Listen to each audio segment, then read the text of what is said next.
Good evening, welcome to the double stream. It's Oktagon MMA, and then we're going straight on to the UFC fight night, straight after, back to back, no fucking around. I think there might be like an half an hour break between the two. Yeah, we're going for it. It's Oktagon 55, I think it's in Germany. Yes, it's in Stuttgart, and a lot of German fighters on the card. Let me pull up Oktagon 55.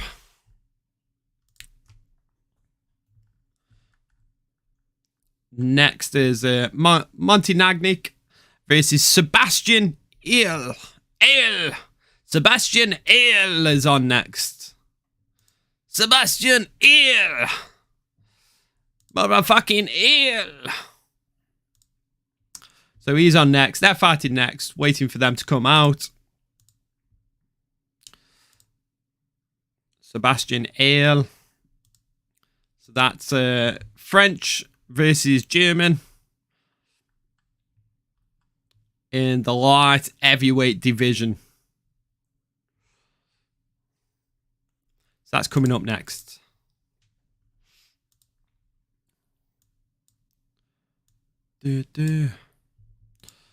In the meanwhile, let me know how you doing, guys.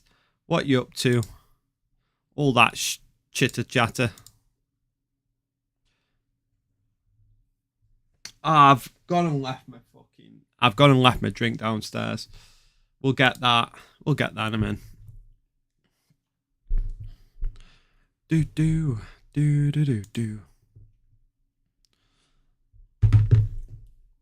Well, considering no one's about just yet, we're early doors. I might play Wordle. Let's get on today's Wordle. Can you do Wordle on? I'm guessing you can do Wordle on computers. Okay, Wordle. Get 6 chances to guess a 5-letter word. Play. Okay, I don't want to sign up for an account, so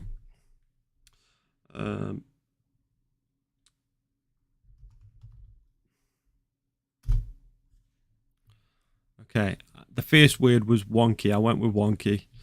There's an N. Nerds. Okay, we're getting somewhere. There's an N, E, R, and S on my Wordle.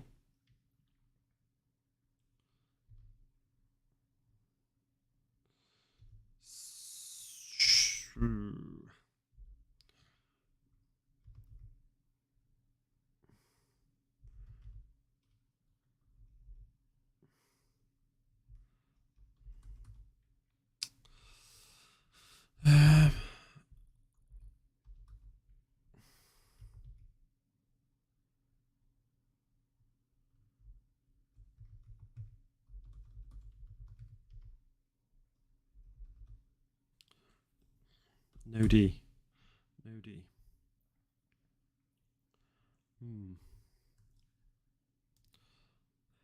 Why not showing screen? Why? What do you want to see, man? We're watching Oktagon MMA to watch along, man. We can't show the screen. How are you doing, Truth and Facts? How are you doing?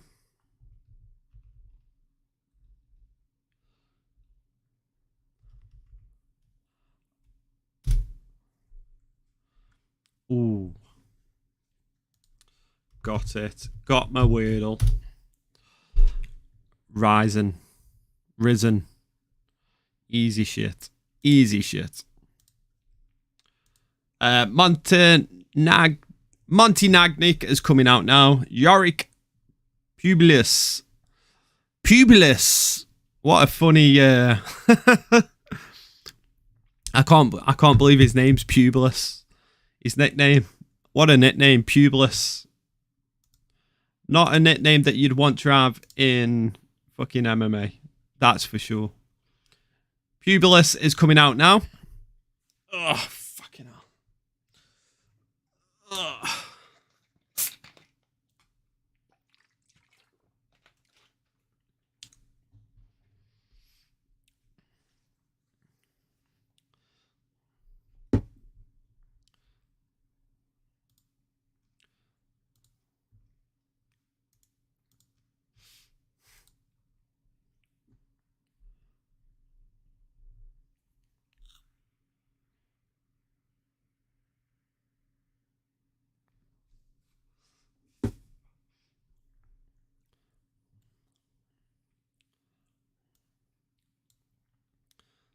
So Publius is first out. Yorick Montignac.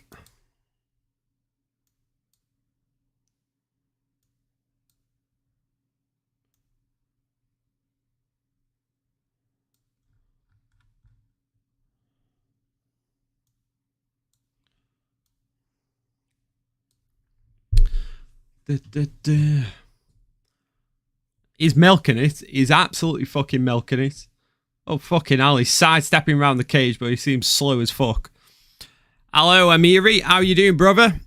How you doing, Amiri? Where you from, brother? Squat's happening, brother. How you doing, Purple Aki? I'm not squatting yet. It's too early for the squats. I've just had my dinner. If I squat now, I'll end up being sick everywhere. Yeah, no squats just yet.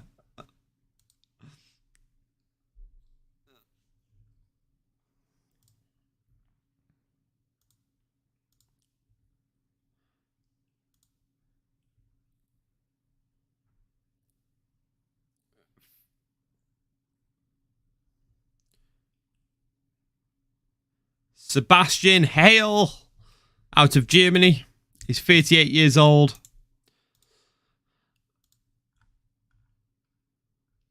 He's 7-2. It's not good. He's 6'2". And Yorick Montignac Publius is 5-2. Fights out of France, 30 years old, and same height, 6'2". Where can you see the stream? You can see the stream on DAZN. You right, Al? How you doing, brother? Yeah, not too bad, man. I've just finished my dinner, so I'm fucking stomach's out here. Stomach's out here. I had Chinese pork steaks, man. Not the best dinner when I'm supposed to be getting back in shape, but fucking hell, they're good. It's like my weakness, Chinese pork steaks. Yeah, it's my cheat day. That's what I'm telling myself.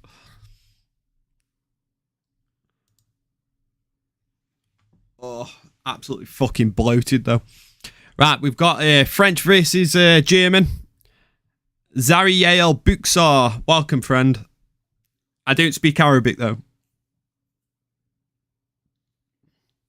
Welcome from Afghanistan. DAZN don't stream the match in Germany. Oh, don't they? They do on my DAZN. What country are you in, Zalo? If you've got DAZN, right, try a VPN.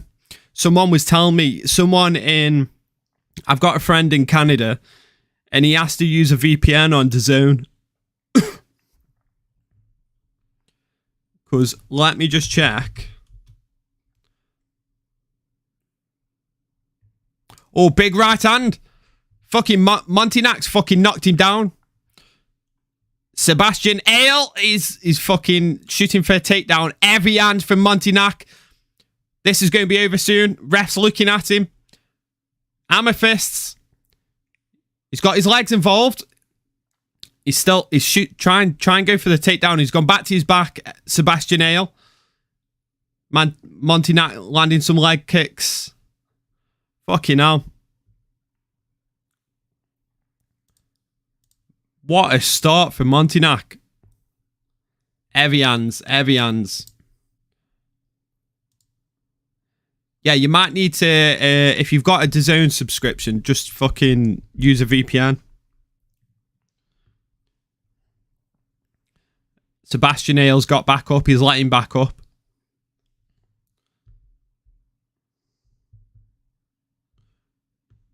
I'm just try and fucking log into my DAZN account, just make sure. Zari Ali. I don't speak Arabic. No idea what you're saying.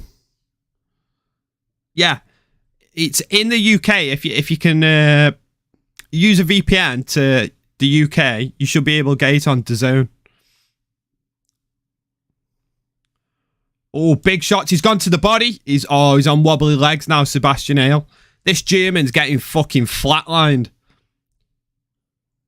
He still hasn't got his legs back. Still hasn't got his legs back. He's trying to circle out. Try and recover a little bit. I think it's too late. Big leg kick from Montignac. I think he's taken too much damage.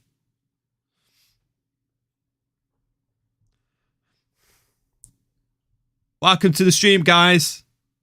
Appreciate you joining. Oh, shin on shin. Both went for a fucking leg kick and they ended up going shin on shin.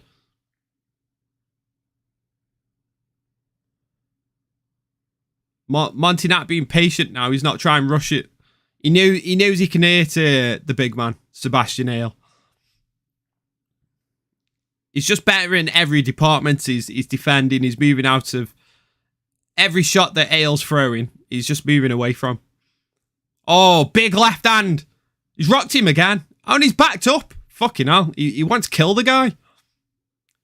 He rocks him and then he backs up. Fucking hell. Oh, big straight left. Oh! Massive haymaker. His left hand just keeps landing on the sweet spot. Ale trying to clinch now. He's working the clinch. Ale's leaning on him. Shoulder strikes from Montignac. How are you doing, Al?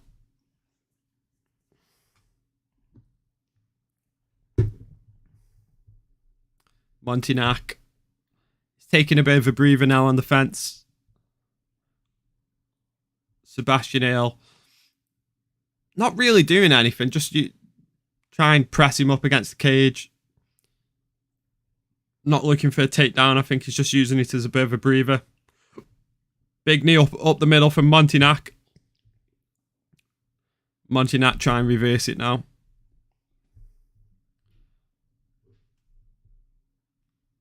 Big knees to his legs now. Doubling up on those. Ale's not in a good spot right now. Reversed it back. Montignac's got his hands together. He's got the body lock. Heard about you, Purple. I know what you be up to. The Purple Lackey.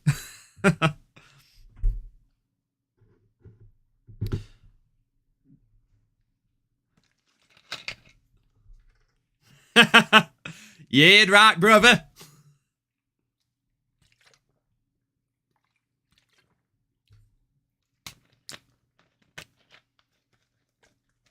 Yeah, if the Purple Lackey slides into your DMs asking you to squat, I'd probably close your DMs. End of round 1. Ring girls in the cage. Vidal, Noor Ahmad. Welcome to the stream, brother. You like every time I hear anything from Purple Aki quotes, like, you like squeezing biceps, is it? I may stop flexing on stream. I'm good, mate. I'm good, mate. How are you, Kudo? Yeah, you want to be careful flexing them biceps on stream. Fucking, there's some weird folk out.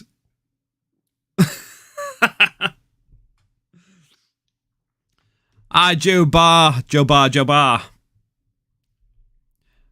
Aki's very fussy. You're safe, bro. Yeah. Has he got a type? Oh! Round 2, Montignac's rocked him already. Sebastian Ale going for the clinch. Although he did absolutely fuck all from this position. He's going to end up getting dropped by an elbow. Damn, that was quick, Aki. Nice one, love it. I need to learn some fucking German because all the Germans will be coming in here tonight because it's a German fight card. But yeah, I need to learn how to say your guy is getting fucked up. Ro'ola Yosef, welcome to the stream, brother. Or sister, or whatever. He, she. What flag is that? Is that the Armenian flag? No, it's hang on. Afghanistan. Afghanistan flag. Yeah, there's an Afghan fighter, Wahid Najand, I think. Wahid Najand. He's fighting. I think he's next. The Afghanistan fighter. Hey, all the Afghans. Are you coming to see you? Are you watching it, guys? Afghan fighter Wahid Najand. He'll be on next. He'll be fighting next. I mean, is there many Afghanistan fighters? There can't be many Afghan fighters. Bro, your opinions on Diego Fabio blackmail situation. Do you think they were secret lovers? Is that how it looks to me? Yes. I mean, it looks that way, Pukač, but none of the evidence that's being leaked or any of the video footage, absolutely none of it is even hinted at it. So it seems that way, but I've not heard anything directly linked to it. But yeah, very, very much a possibility. Very much a possibility. Basharat. Javid Basharat. He fights out of London, England.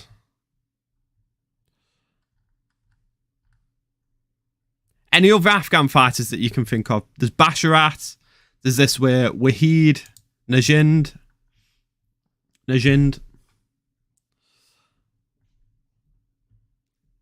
You know what, right? I'm going to be backing the Afghan fighter tonight.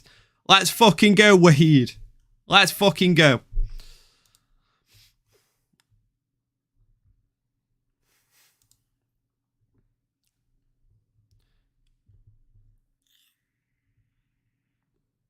He actually looks fucking... He looks mean, this Wahid Najand.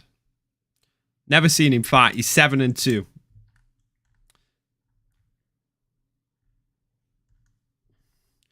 Diego is terrified of him.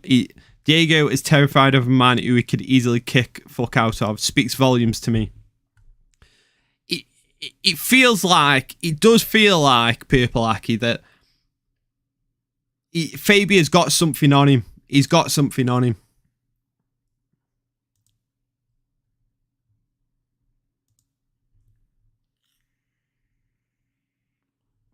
I just don't know what.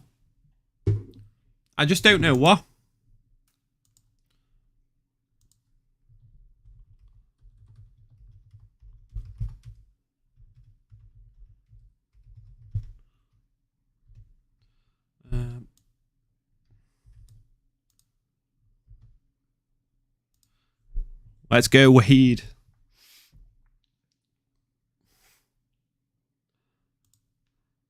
You've got to speak to your market, guys.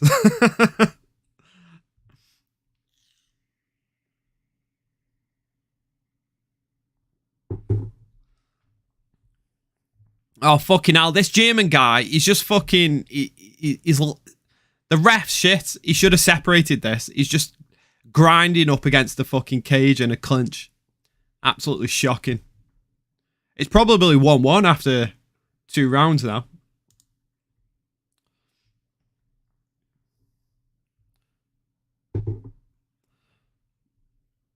Sebastian Hale.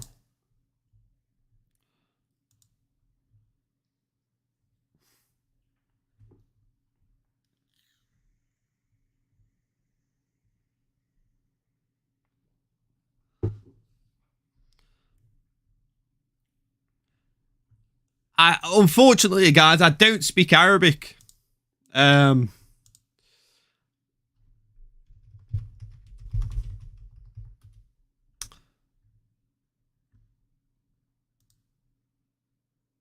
Mahaban. That means hello. Mahaban. Mahaban. That's the only Arabic I know, sorry.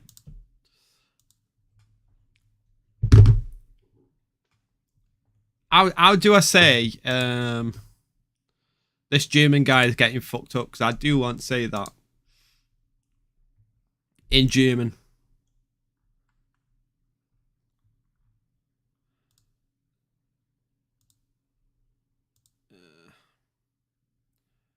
Round 3.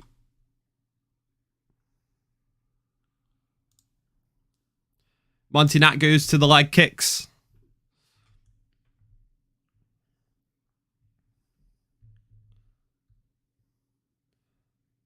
Ale springing forward with his jab. Not really landing though. He's just going to go back to clinching by the looks of it.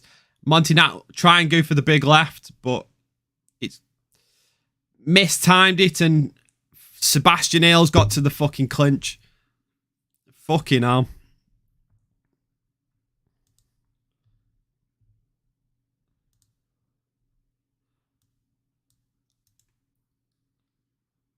Oh, that's not Arabic, it's Persian. I did think that was wrong. It's just what Google's telling me. How do you actually say hello in Arabic then? I should know this because I went to Tunisia. We want to watch, bro. Unfortunately, you can't show it on a live stream on YouTube. You need a DAZN subscription. This is a watch along for everyone who's watching. Diese Deutsch word. Fucking how do I pronounce that?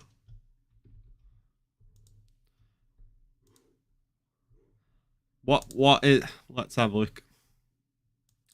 Google Translate.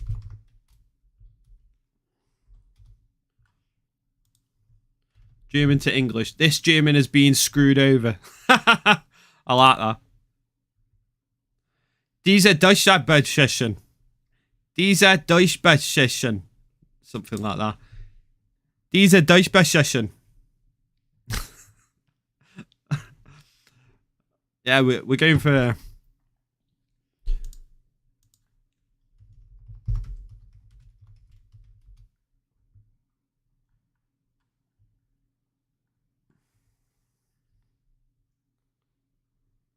Show Wetid Nazand fight.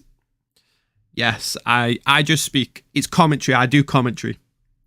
Big Neils from Sebastian Ale. Wahid isn't on yet. He's on next.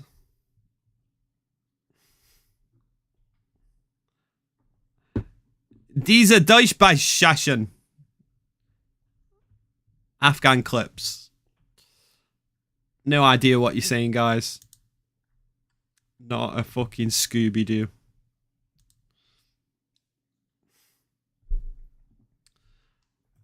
Wahid Nazand. Is it Nazand? Wahid Nazand.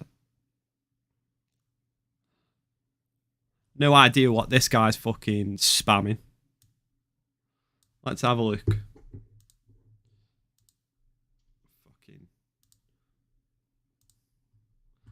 Mate, stop spamming. I'm going to have to fucking time you out. How do I time this prick out? Put user in timeout. You can have a 10-minute sim bin. I know it. How you doing, brother? We're on Monty versus Sebastian Ale at the moment in Oktagon MMA 55. It's still going at the moment. Still going.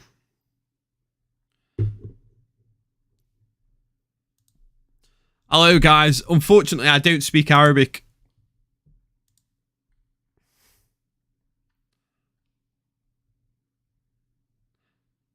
Nazand. Oh, man. I can't pronounce my fucking H's, man. Najand.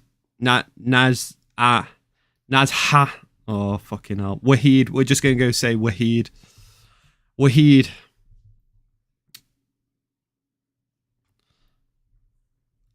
I mean, knowing Arabic would be pretty helpful, considering there's like half the fucking viewers of it from speaking Arabic right now.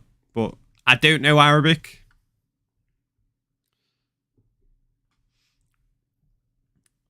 Fucking hell, I can't believe this fight's turning around. Montignac had nearly fucking knocked him out in the first round. And then for 2 rounds, Sebastian Ailes just fucking lied on the fucking guy on the fence. Yeah, I can't fucking pronounce fucking H's, man. When does Wahid start? Next fight in about 10 minutes. In about 10 minutes, man. Wahid's on in 10 minutes.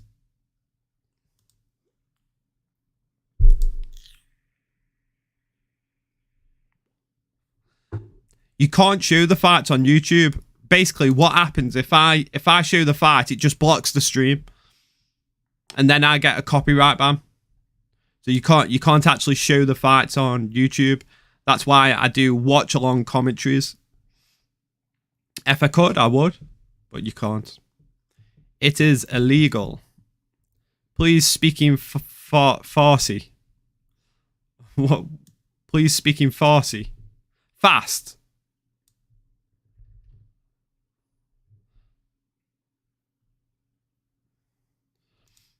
No idea, man.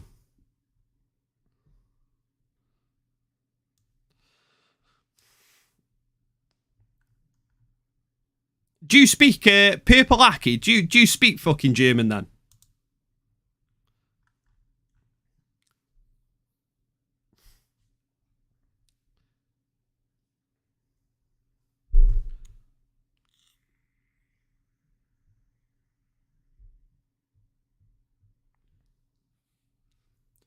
It means Persian. Persian.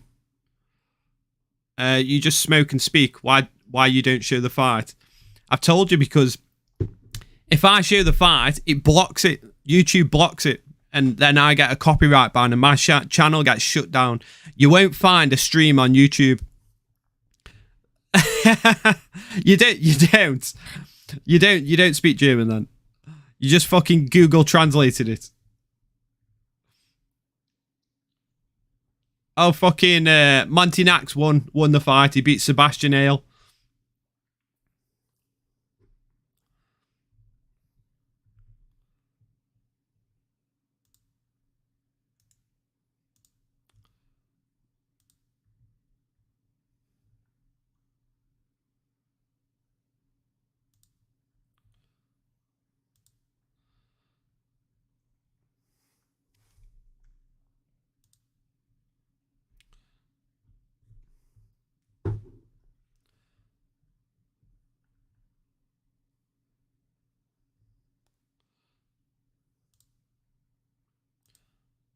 Keep off the fucking mouth. What the fuck are you chatting, man? Keep off the fucking mouth. What do you mean, keep off the fucking mouth?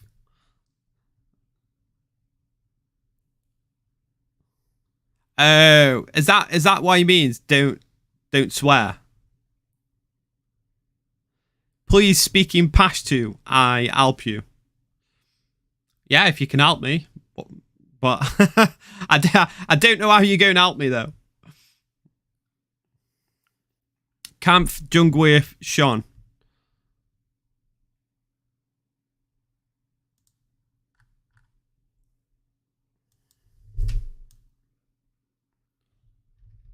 Right. Let me get...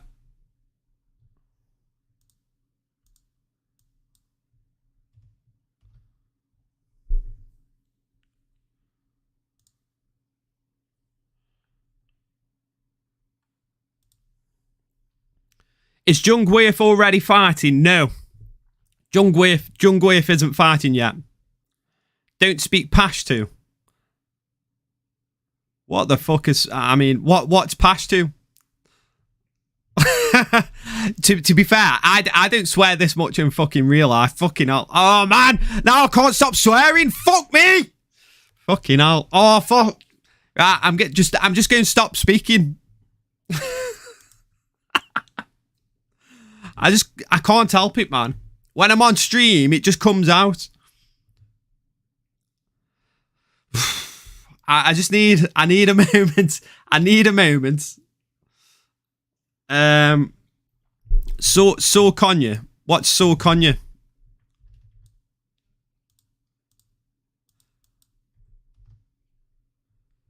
I don't even know what So Konya is. Is that Indonesian? Are you idiots? Are you an idiot?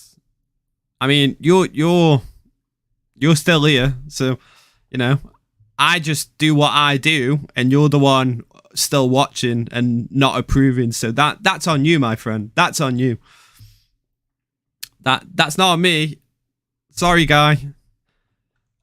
I'm just doing my thing, and you're the one watching. So, where is fight? The fight is on DAZN. You need DAZN. You get Tourette's when you stream. I think I do. You know, I do drink coffee, man. I do drink coffee. I love coffee. I love caffeine. I like to drink coffee. I do. Jan Safi, you need to translate for me, man. I don't know what you're saying. And Google Translate is not translating anything.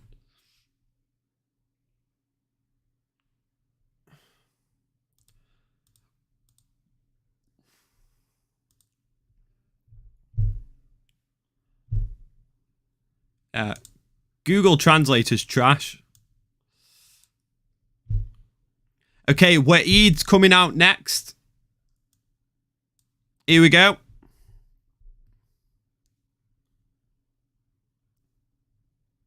If you don't like what you see, just fucking the direction off. Yeah, it's true. I mean, you can stay all you want if you want to fucking criticize all you want, but it's not going to change much. I'll probably fucking swear.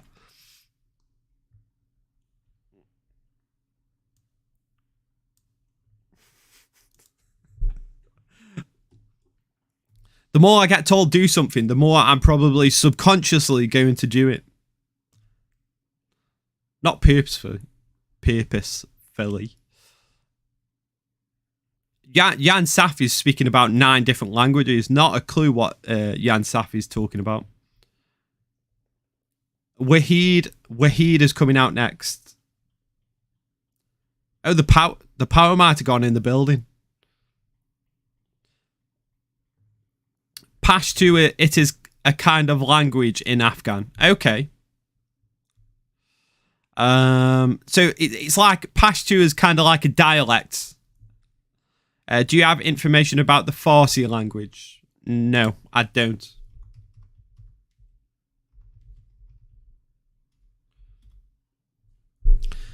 Pashto is primarily spoken in Afghanistan and parts of Pakistan.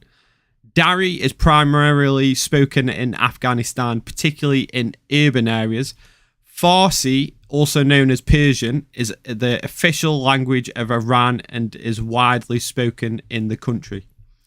Okay, so there's like 3 different versions of Arabic kind of thing. Why don't you show in screen? Because you can't show the screen on YouTube for live events. I can only do commentary, truth and facts. No one on YouTube can show the fight.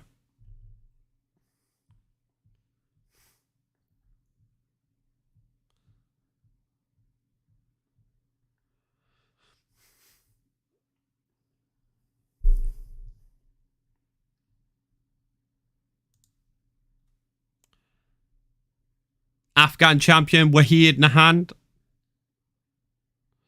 Dari is the best language. Dari, is that what you speak then? Dari.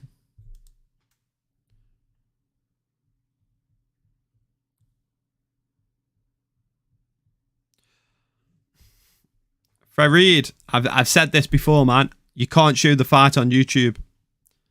YouTube will just block it. So if I show it, straight away it'll just block it. And the stream will go off on my stream. I can only do commentary.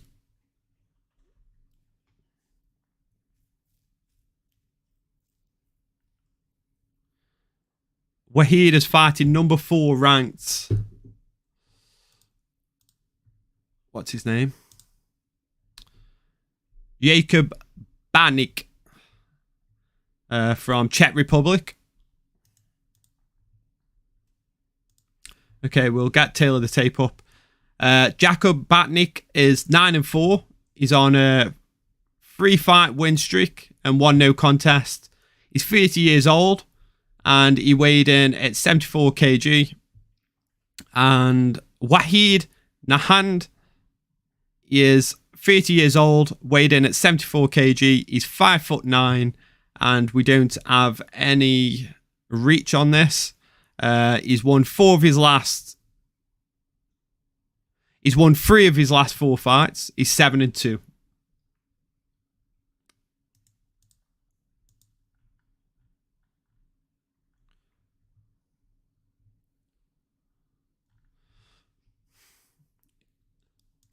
The commentator's saying he trains with stones and rocks, also known as the Stone Eater.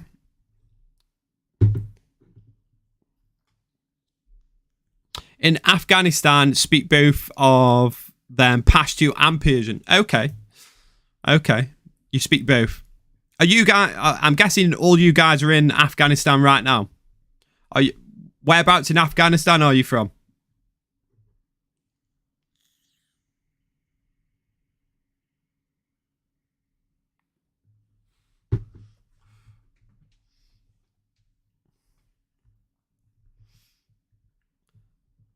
War Topolage Chandran. War Topolage Chandran. No idea what you mean, man.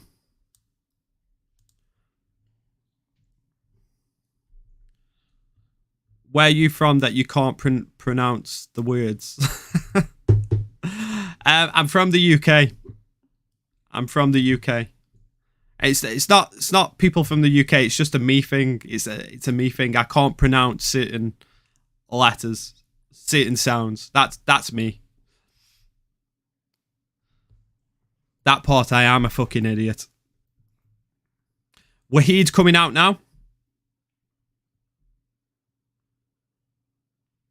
Bro, Persian and Dari has a lot of differences. He was fighting. Wahid is fighting now. Stone Eater. He's fighting Jakub Batnik.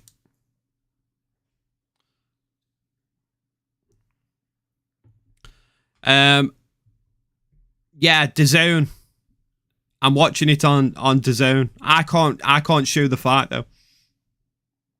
You can't show anything that's pay-per-view on YouTube.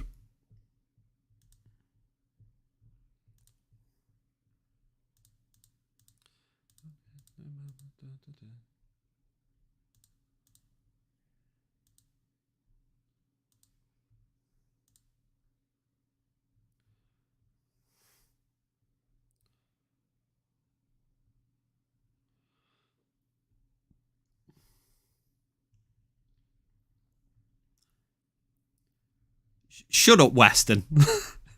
Yeah, I can pronounce it in certain things like Wahid. Wahid. And technically, I'm not actually pronouncing the H that much. If you actually listen, I'm saying Wahid. I'm not pronouncing the H. I'm basically saying Wahid. The H sound isn't being pronounced. Technically. Obviously, certain H's are better, but I'm actually saying Wahid, not. There's no H. Wahid. Heed. Hello, Rabbi. How you doing, brother?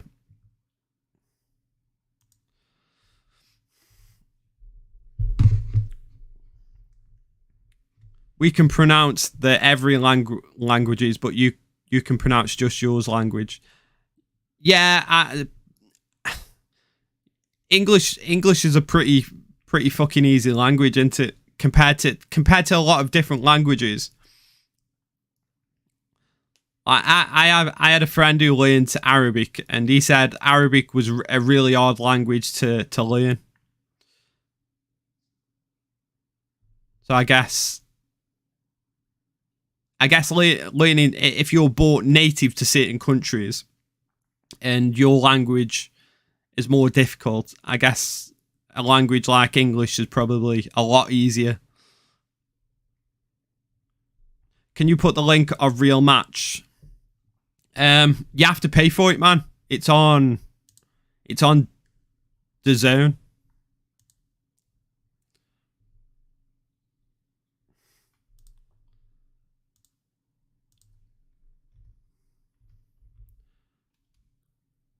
It says Western retracted a message. What did you retract?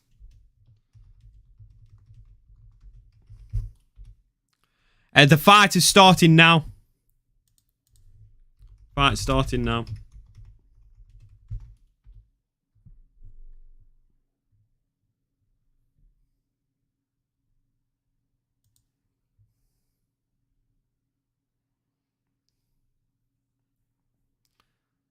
Nazhand.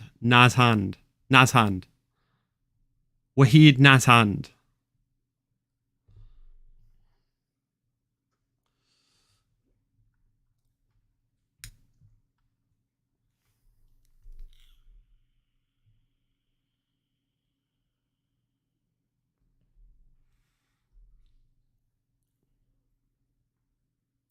In Arabic, you should have a big throat. Is that to pronunciate certain words?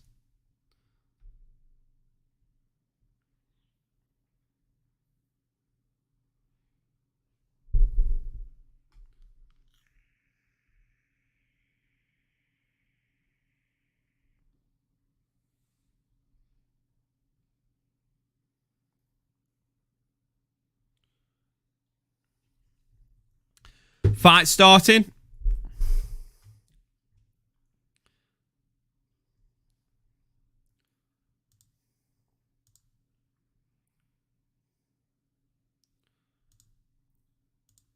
Fight on.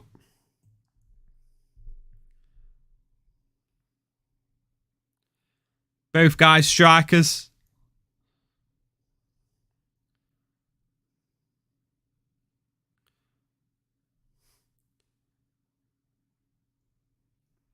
Both guys throwing straight. Oh! Wahid lands a nice left when Batnik was coming forward. Head kick from Wahid. Wahid with a combination. Nice combination. Body kick from Wahid. Jacob trying to circle out. Explodes forward. Oh, catches him with a right. Oh, no. Wahid's on wobbly legs. He's landing knees. He's got the tie clinch. Wahid looking for the takedown. Scrambles back to his feet. Both men just swinging. Oh, Wahid recovers and gets a takedown. Nice work from Wahid to recover there. Both men got rocked in that exchange.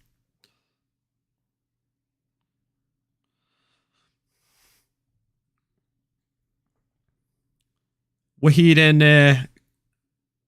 in Jacob's guard. Jacob trying to posture up to an armbar attempt. Fails. Wahid looking to pass. Jacob landing some elbows now. Wahid,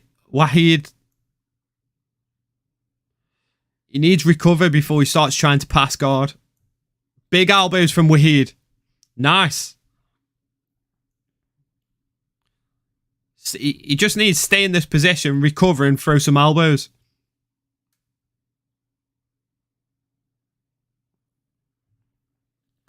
Big damage from Batnik in this first round.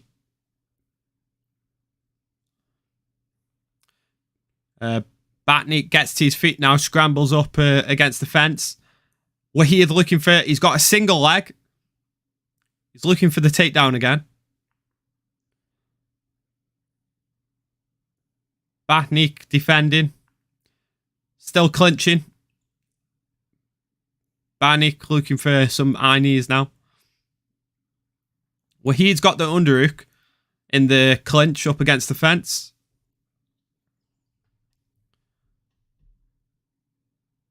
He's looking for the double leg.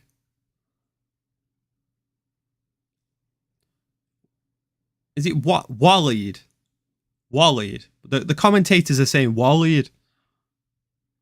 Is that right? Waleed.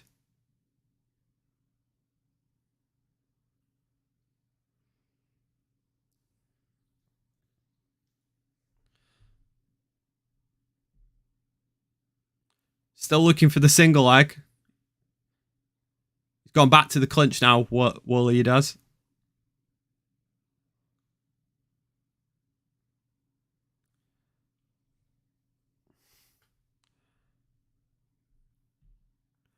$90 seconds left on the clock in round one.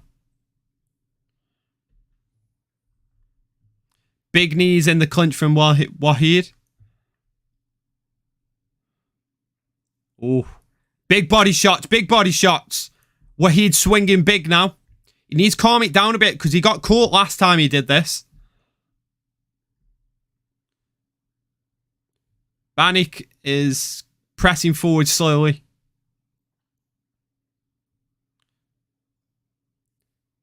Leg kick from Wahid.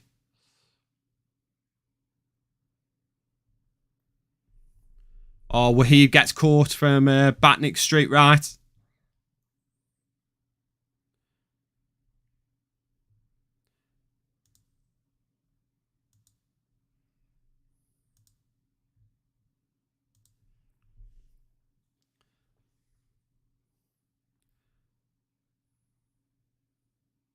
Body kick from Batnik. Pushing Wahid back. Swinging with a combination. Both men swinging down now. Wahid going for another takedown attempt. He's in on the single. He's almost got it. Oh, he sprawls on the last second. Flying knee from Wahid. Oh, big uppercut from Wahid.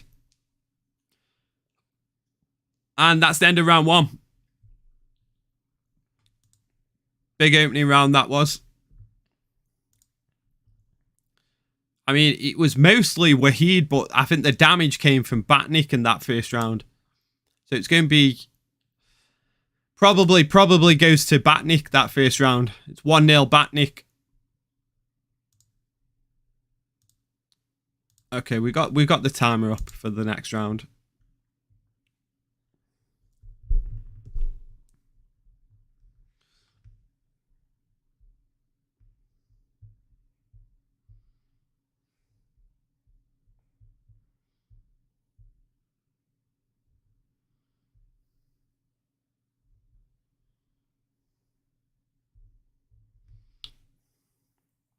It's open scoring, so it's one judge has given it 10-9 Wahid, and two judges have given it 10-9 Batnik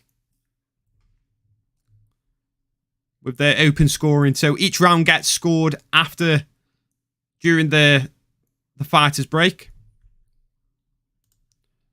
Round two is on the go. Oh. Both men swinging. Both men landing right. Batnik pressing forward. Oh, he's landed a combination on Wahid. He's got him down. Wahid's on his back. Batnik looking to finish. He's jumped on him. He's in half guard.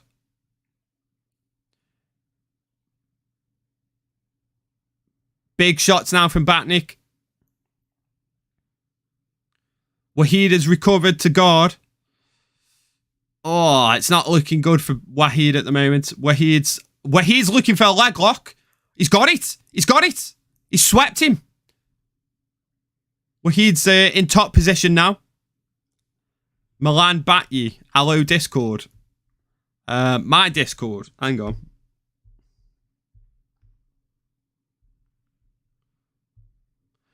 I'll put the link up in a moment.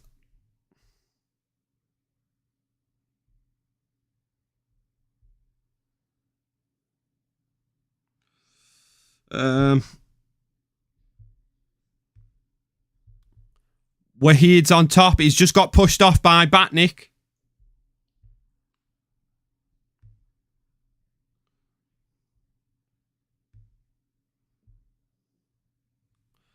They've got Batnik's got up at the inner clinch at the moment.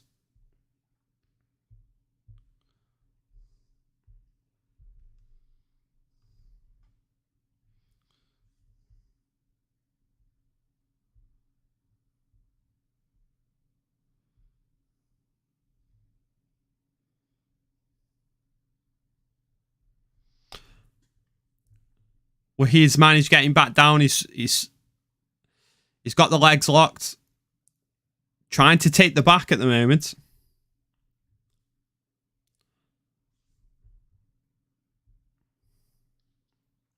Oh no.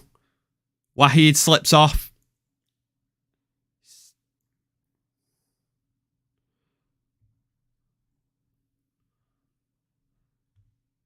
Both men back on the feet now. Nice slip from Wahid there.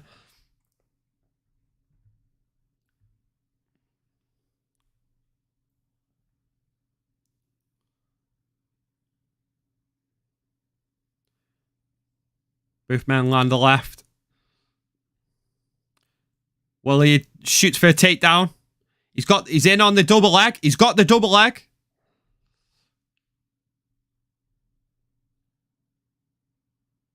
He's wrapped the legs now. Good leg control. Oh, he's landing nice shots now. Big left hands. Batnik giving up his back now.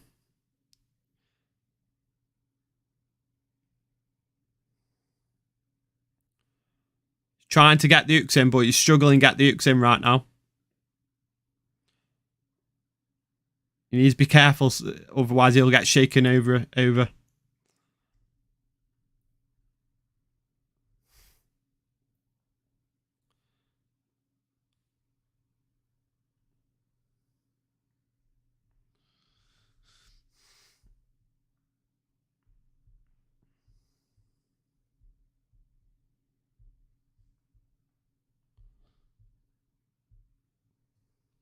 Big knees now from Wahid.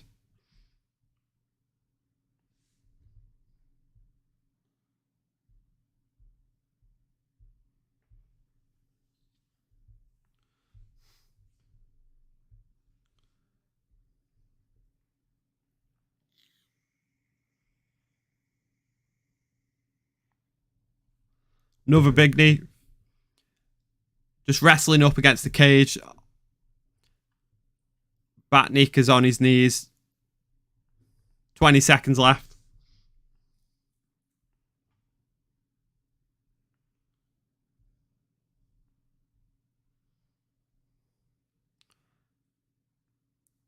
Eight seconds left.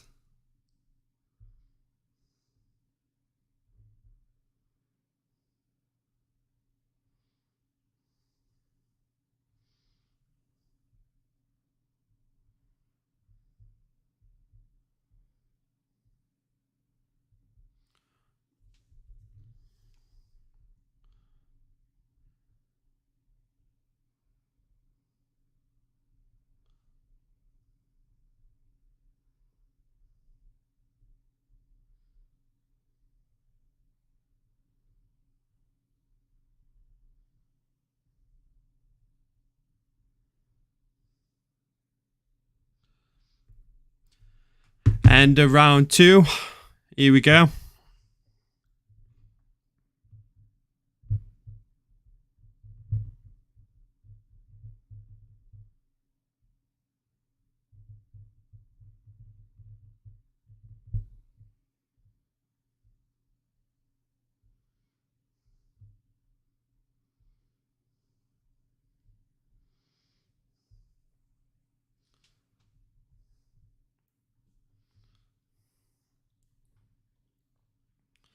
Okay, going into round 3.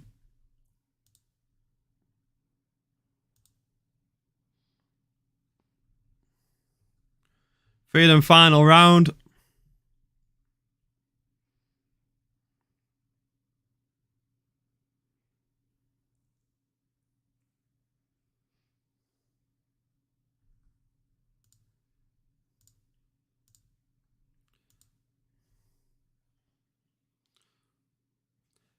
Leg kick from Wahid. Batnik pressing forward.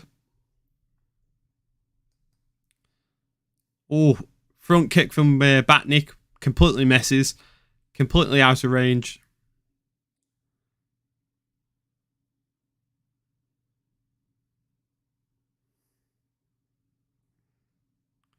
Nice straight left. Nice jab. Nice jab from Wahid. Leg kick.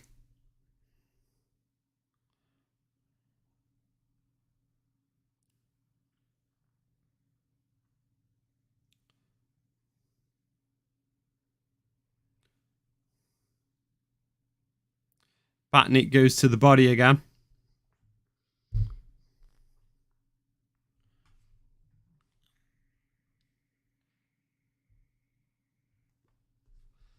Batnik goes to the body again. Both men swinging. Najan.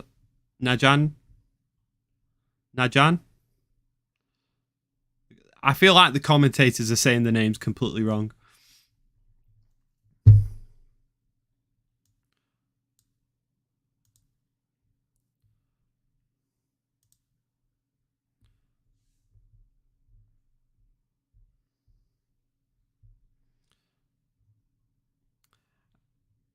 We can't show the fight on stream, my friend. Batnik catches Wahid with a nice little combination. Oh, he's rocked him with a body shot. And then he rushes in and Wahid has caught him with a left and put him on the fucking ground.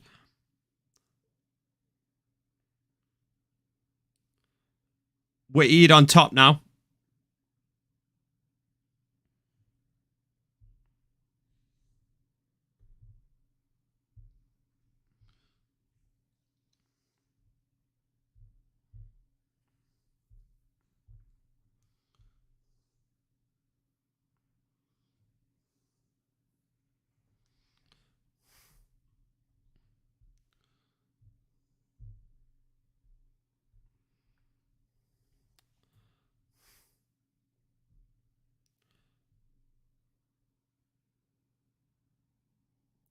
Nice. He's on the back now, Wahid is.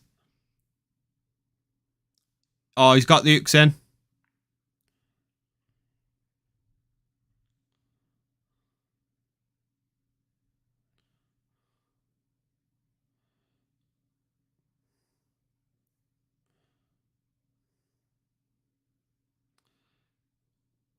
Wahid's on the back. He's not got any hooks in.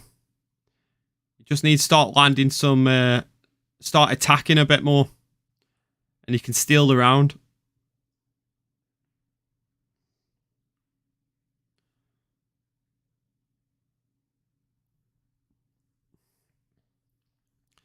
Wahid's starting to get off a few punches now.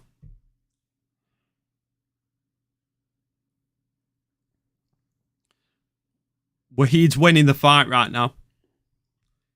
Just about. Oh, he's fat. He's looking for... He was looking for a Dorse then. Batnik gets up though.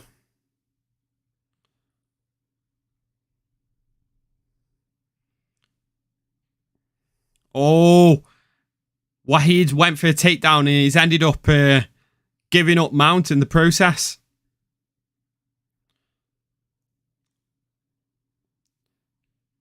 That could have cost him the fight right there. Oh, he's reversed it. He's reversed it. Well done, Wahid. Very nice reversal.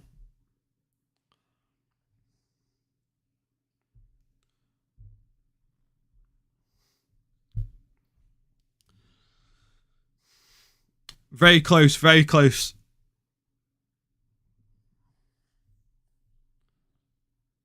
Very close first round. Final round. I'll probably give that to Wahid. He should have won that 2-1.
Waiting for the results.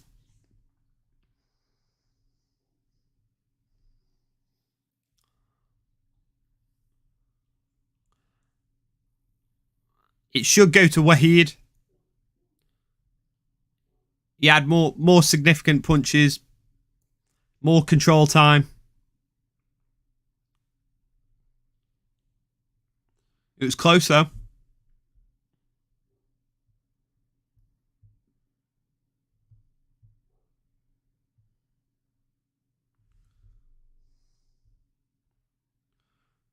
Split decision.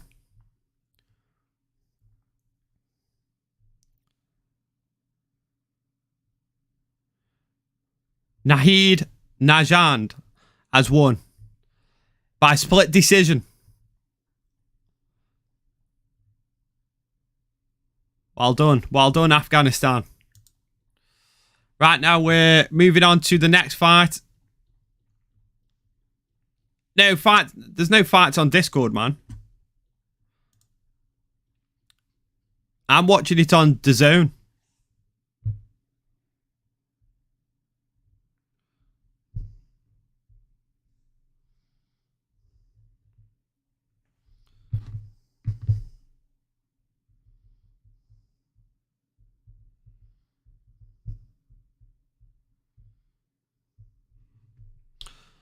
Check on Discord.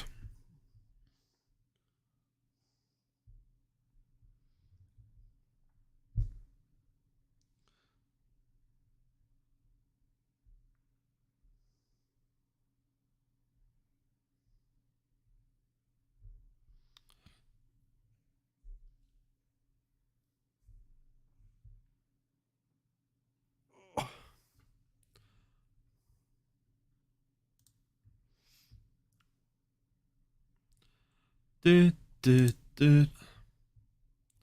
this day and age, everyone should know where to go for free links, for fuck's sake. You know, I didn't know until someone told me. Someone had to tell me, Aki.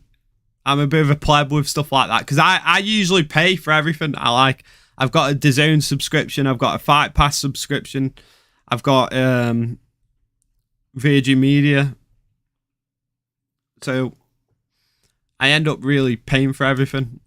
Someone had to tell me.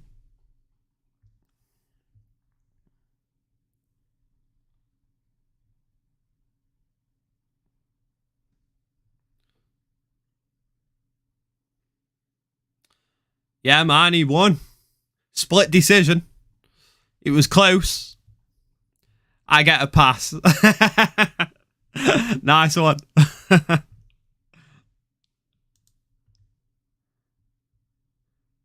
Wahid Najand.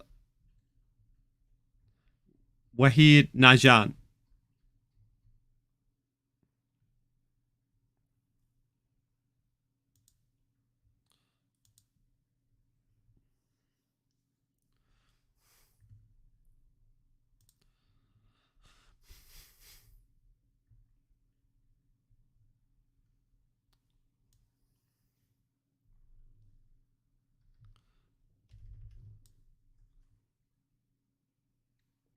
Well done, Wahid.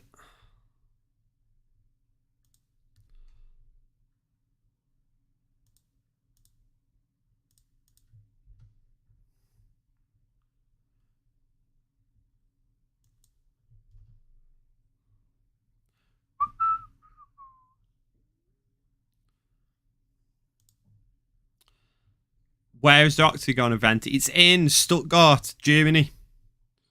A lot of German fighters on this card. A lot of German fighters.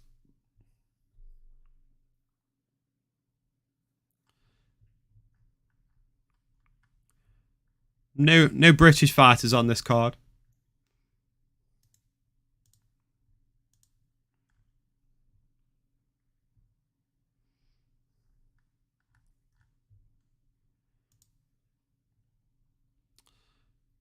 I'd like go to an Oktagon event in Czech Republic. That's on the. I've got like a list of events that I want to do. I want to do a Miami event. I want to do a Vegas event. I want to do a Czech Republic event. Oktagon MMA. And I'd like to do a PFL event. I'm just not sure where I'd do the PFL event.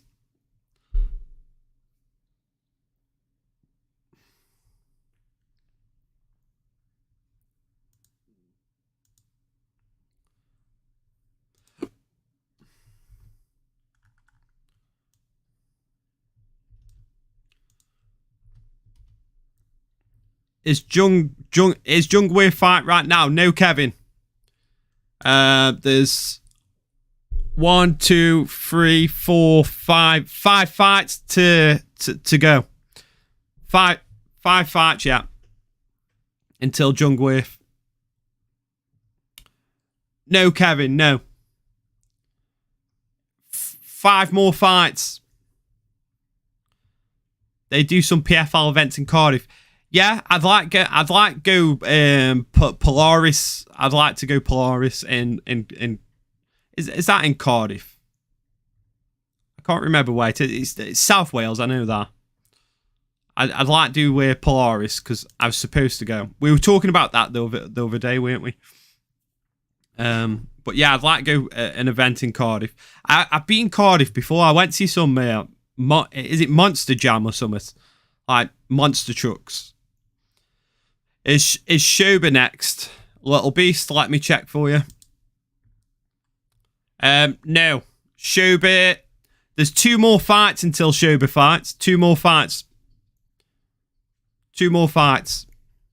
Dominic Shoba is fighting Jamie Cordero. Yeah, Ed Vale. Ed Vale hosts quite a lot of events, doesn't it? They have like a lot of the IMMAF events and a lot of amateur events down there.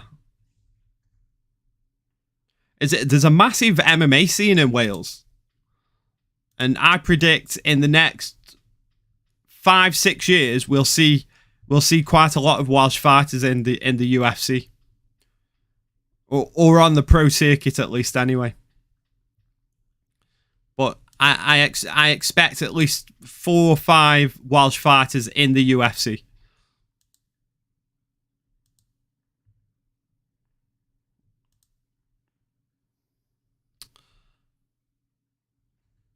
Well done, Wahid.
There is an Oktagon event in Birmingham coming up.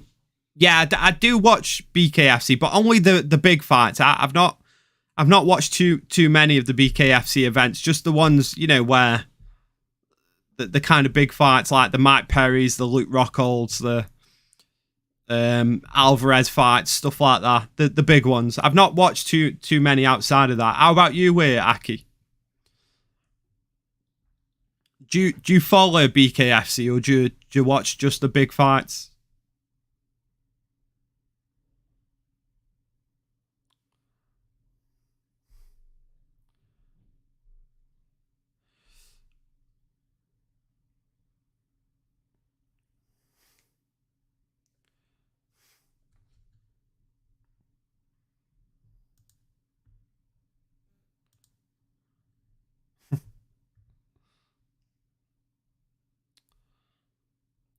Next month, I'm looking forward to Mick Terrell versus Lorenz Hunt. Mick Terrell.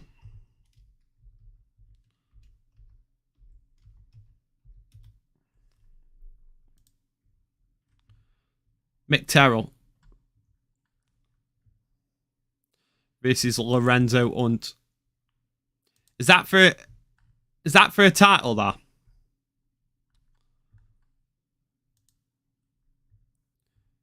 Yeah, it is.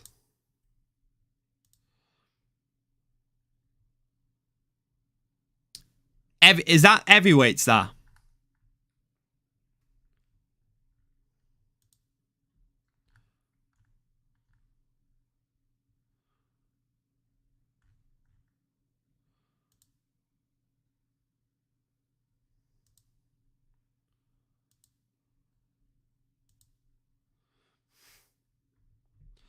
I'll watch it all, bro. The BKFC, UFC, etc. I'll watch it all. Big card, small card, it's no difference. I do it all. Same, to be fair. Same. It's just I've not got into BKFC just yet. Like outside of the big events, I just haven't had the time to get into it. But I'm the same. I'll watch anything if it's on. I'll fucking watch anything. Yeah, Mick is heavyweight champ. Nice guy too. Yeah, I'll probably check that out. I just never, because I don't follow BKFC, I never know when the events are on, apart from when the big events are on, if you know what I mean. Like the big events get put all over media, they get advertised loads. So outside of the big events, I never really keep an eye on what's actually coming up. But now you've mentioned that, I'll end up watching that, because that's got Mike Perry on that card as well, and Thiago Alves versus Mike Perry. Lorenzo Hunt versus Mick Terrell. Duffy versus Rothwell. That should be a good card, to be fair.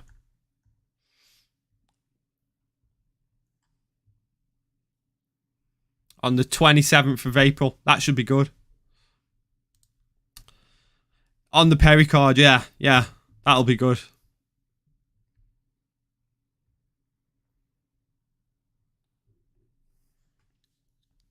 It's a shame they didn't get, because Mike Perry was looking to get on UFC 300, and it's a shame they didn't get him on UFC 300. I felt like that would have been pretty good for just see him on that card.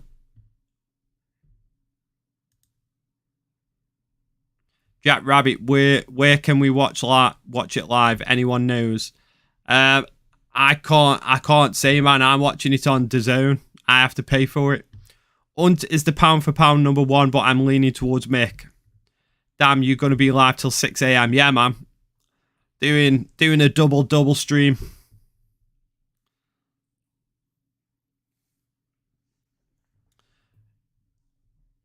Hopefully it doesn't last till 6 a.m. though. Fucking hell. I think it'll be over by about 4 or 5, won't it? Because the main card starts at 2 a.m. today. So I'm hoping it'll be off by 5 latest. I fucking hope so anyway, musical.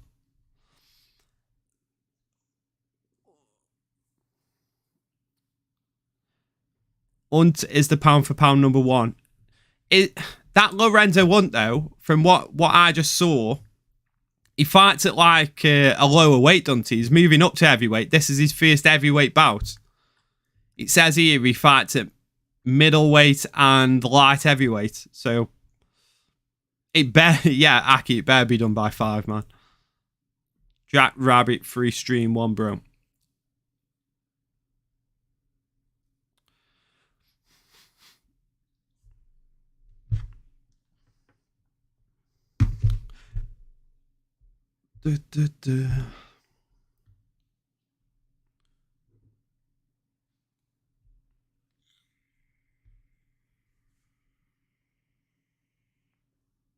Yeah, he's going up.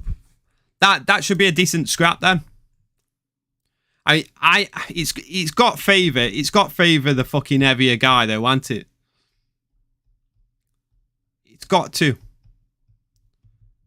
It's parking on Fierce tonight. I know, yeah. I'm looking forward to seeing Mick parking. It'd be pretty decent if we got 2 fucking ranked heavyweights from England. Mick Parkin's undefeated 7. Is he 7-0? 8-0. 8-0.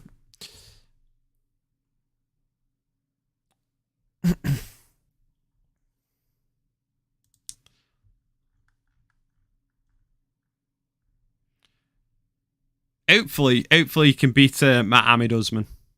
How's Oktagon been? It's been all right. It's been all right. It's not being too bad. I've only been on an hour and I've only seen 2 fights. Yeah, Makwan signed with Oktagon last year, I think.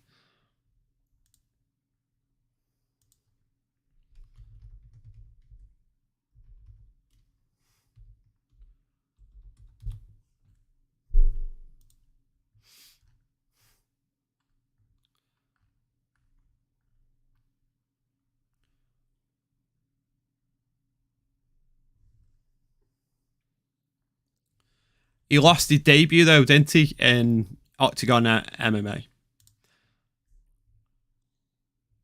I think they just finished the prelims. Let me check. Because they seem to be on a break.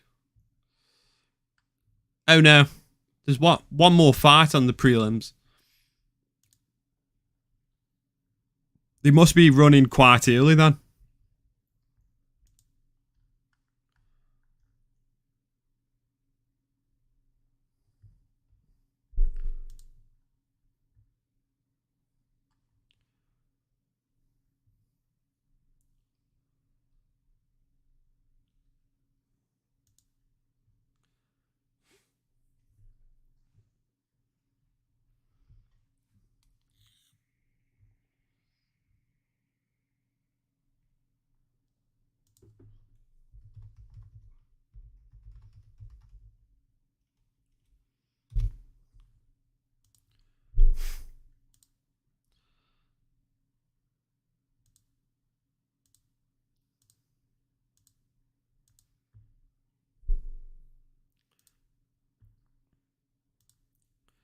This event seems slow. Lots of time between fights. It does, man. I think they're running early. It's never normally this long between fights.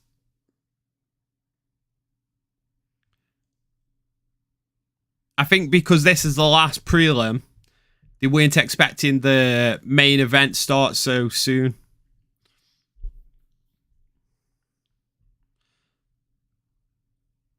No idea what you're saying, guys. Don't speak German. Earsberg fight. Earsberg isn't on yet. Earsberg fights in. Sebastian Earsberg fights in 2 more fights. We've got 1 more fight and then Earsberg fights. He's on soon. He's on soon. When Krampgad. Who the fuck's Krampgad? No idea who Krampgad is. Fuck knows. When? No worries. Eloy Alchico. I would if I could. I can't stream it. YouTube doesn't allow it.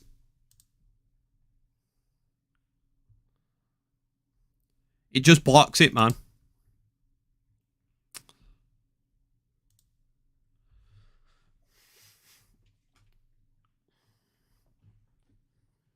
Oh, I'm sweating my bollocks off. The fucking heating's on. I don't know where the thermostat is.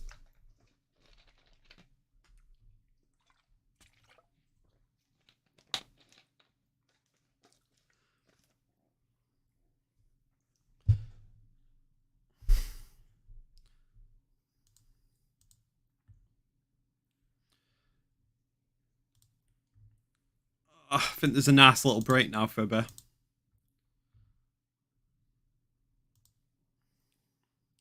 The YouTube police are keen to enforce. Well, what happens is when I did it before, it wasn't even like a MMA event or anything. It was a different YouTube channel, and because there was a copyright enforced on the YouTube channel, it literally just blocks the stream. It comes up with a message, and I didn't even know.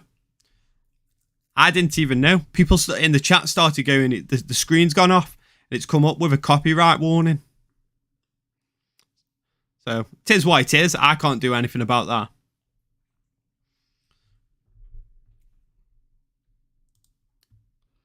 that. Although, I don't know why people just don't go to a search engine and just type in Oktagon MMA stream. That's the easiest way to fucking do it. If you were doing it. Or just buy the fucking... pay for it. Who comes to YouTube try and find an illegal stream? I'd never come to YouTube to find an illegal stream. It just wouldn't happen. It's never going to happen, is it?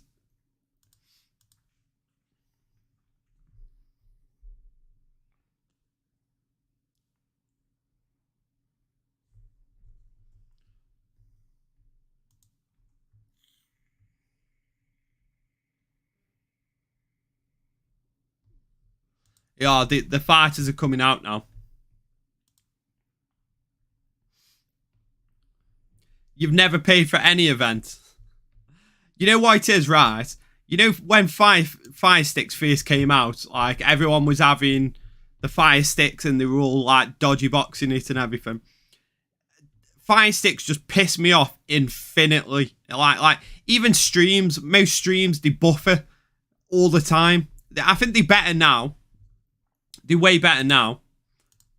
But at the time, they were so fucking annoying. So I just couldn't be arsed. So I just paid for everything.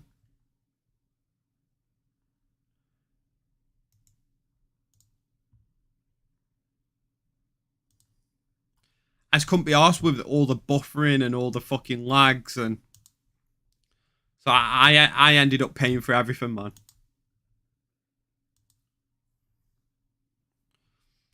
The IPTV is good, but they're clamping down on that. Yeah, they are. If you don't have a VPN, it'll just your service provider will just block it.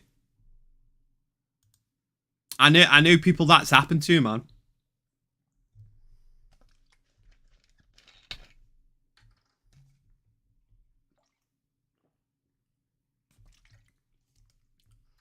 Carol Rasavi coming out now.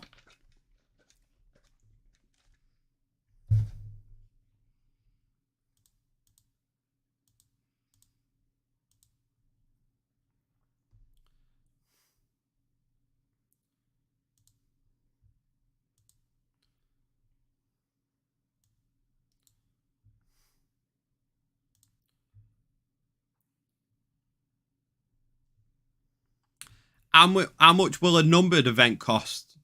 Are you on about like a UFC pay-per-view?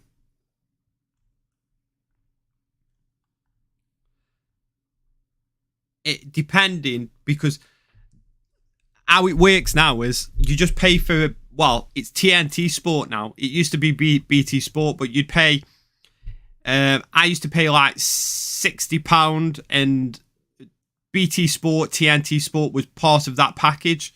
So I'd get like TV channels, all the sports channels, and my internet in my broadband in that £60. And all the UFC events are free on BT TNT Sport. Apart from one or two. So if there's a British fighter, a British champion, like Conor McGregor, when Conor McGregor's fighting, that'll be like 20 quid on pay-per-view.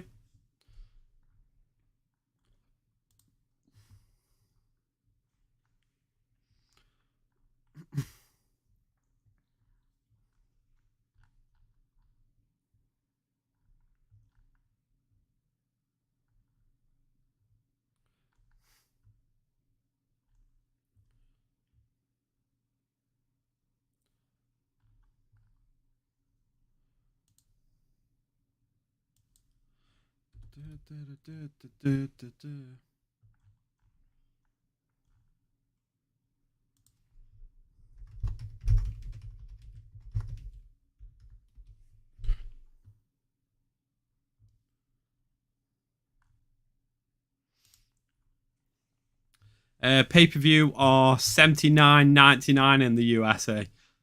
Fucking hell. In USA, they got to spend a bomb to watch. Yeah, fuck that. Yeah, fuck that. Is that every pay-per-view you have to spend that much?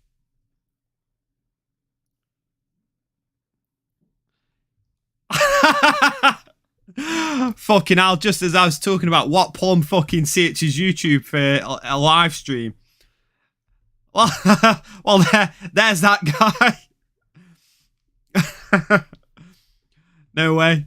That's how you found Guru. So, yeah, at least something good came from it. At least something good came from it. Well, actually, did it. Every pay-per-view. Did you ever find a stream? Or was Guru the only thing you found?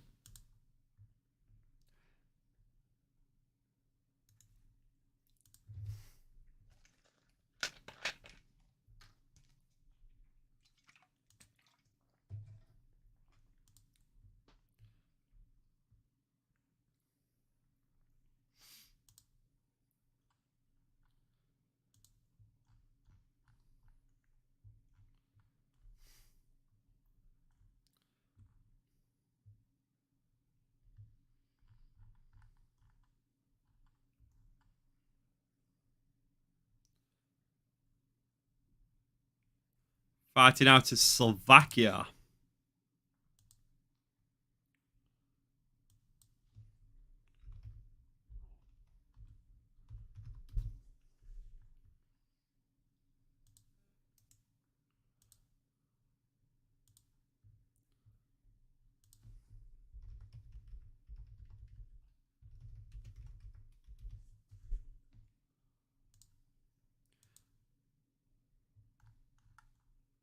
Here we go. Round one.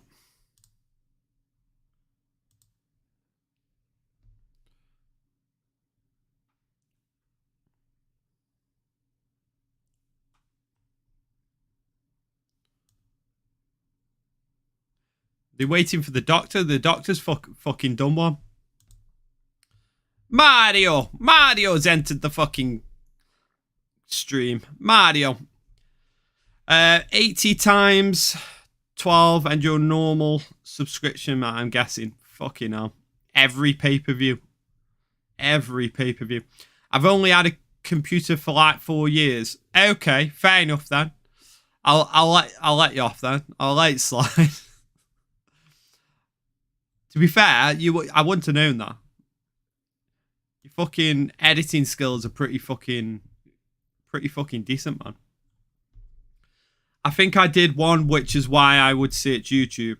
Always thought Guru was just clickbaiting, used to trigger the fuck out of me. Yeah. I think a lot of people think that with anyone who fucking does a fight companion. So far, I've had like over 2,500 people come into this stream thinking that they're going to watch Oktagon MMA. I'll get the live numbers up in a minute because I think it might have gone up.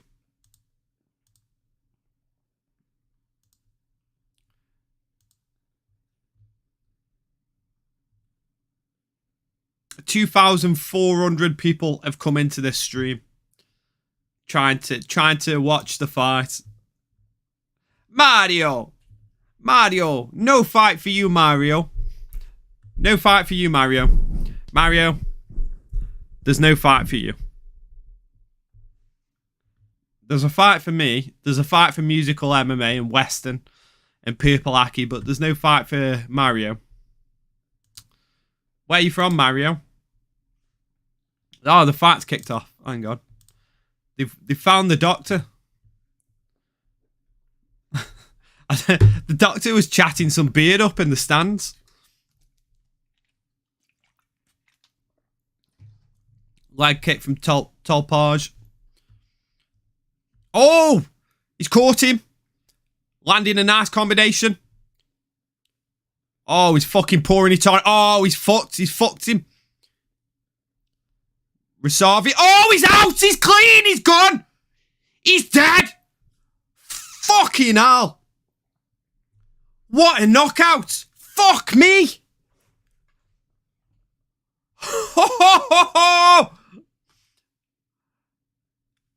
You saw his fucking chin explode. Did you see Guru's Goddard video? No, I've seen it. It's come up. I haven't watched it yet though.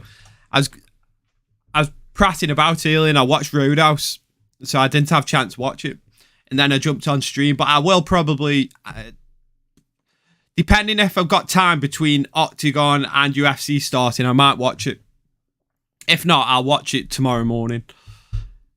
That was one of the most dominant performances I've ever seen. You saw his chin literally just fucking go.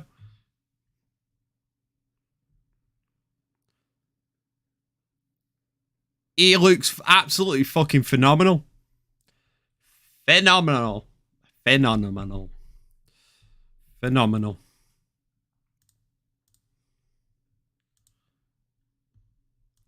What a fight. That was a good end to the prelims, that was. Oh, someone's dropped out. A fight's being cancelled. Yeah, one of the fights must have, and yeah, because this fight was supposed to be the last fight on the prelims, but it's ended up being the first fight on the main card. Oh my god, that replay! Fucking hell, Timber. One of Guru's best videos. Interesting. I'll definitely watch it. Especially because I was fuming at the Goddard situation. I'm tempted to do a cameo on Goddard, but Goddard's like really overpriced. He's a right fucking greedy cunt. Let me get it up. I'm sure he's like 80 quid. UFC fighters are like £19. Balal Muhammad's £30. And you've got fucking Mark Goddard.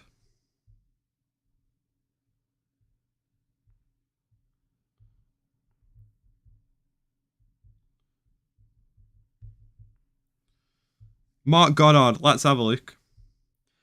48 quid for Ask Mark Goddard a question, man. Tempted though.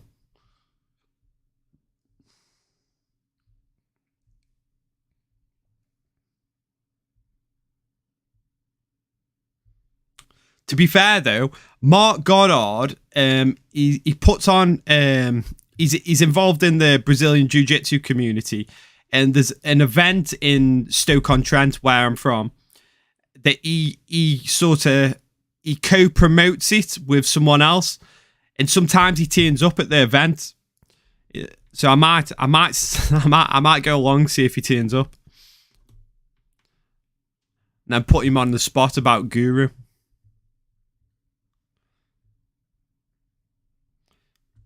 Is Diego on Cameo?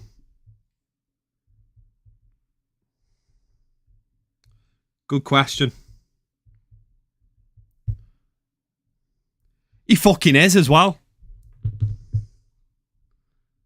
Oh, he's not. He's poor. He's paused though.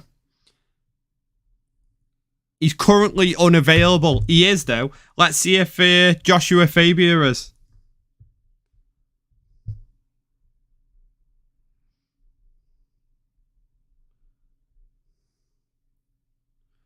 No, Joshua Fabia isn't.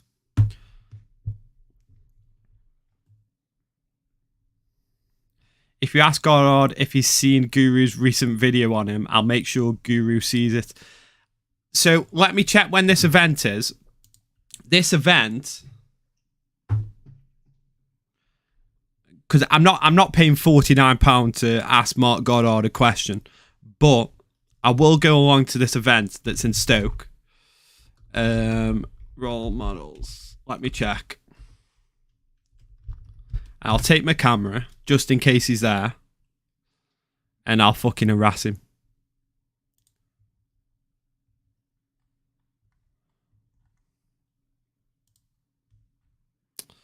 So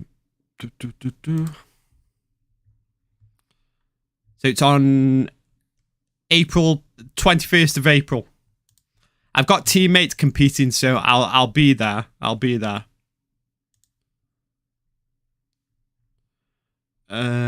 When's the last one he went? Mark Goddard. Role models.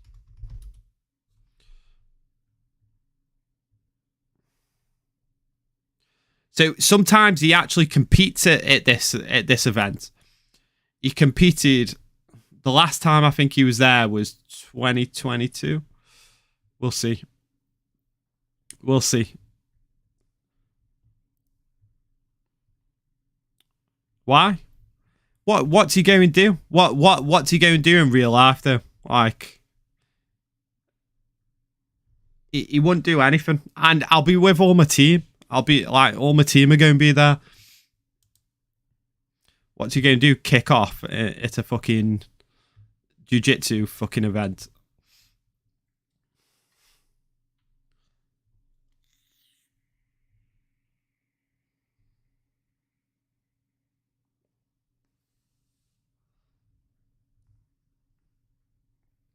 I know he can be a bit of a moody fuck in real life, can't he? From what I've seen. He can be a moody fuck.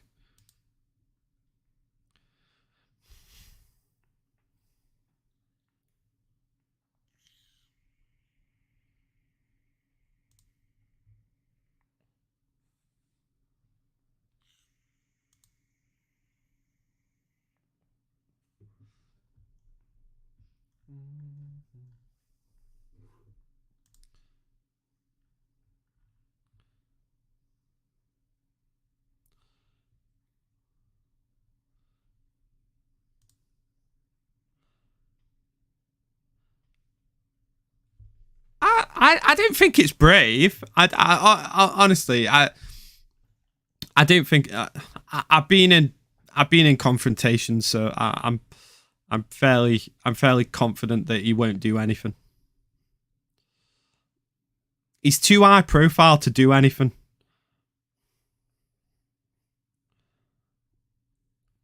And especially in that kind of setting. Going up to him, yo, that odd style, thank you, mix slaps. On Oktagon, I quite like the music. I do. I can't lie. It does slap hard. I'm sure it's morally wrong to do that, but sometimes the memes are more important than morals.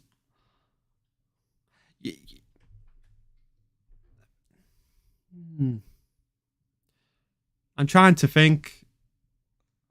Morally, I have no objections to it.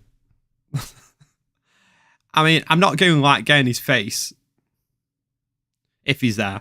I don't know if he'll be there. He only comes to these events. They have like I think they have about four events a year, and he's only ever been like, I think about 4 events in the last like 6 years.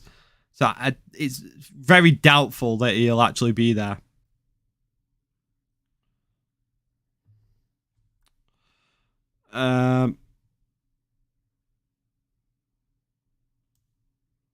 Goddard forcing Doombay to walk backwards on a foot injury is crazy. He forced him to walk backwards.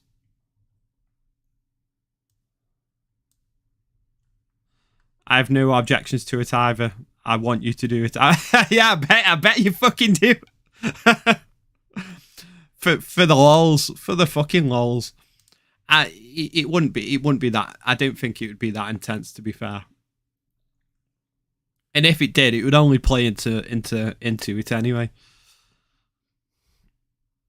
Have you heard my Goddard is a Mong song on my channel? I don't. Let me check. I have a fucking goldfish sort of memory. Let me check. I'll tell you if I have, because it'll be played.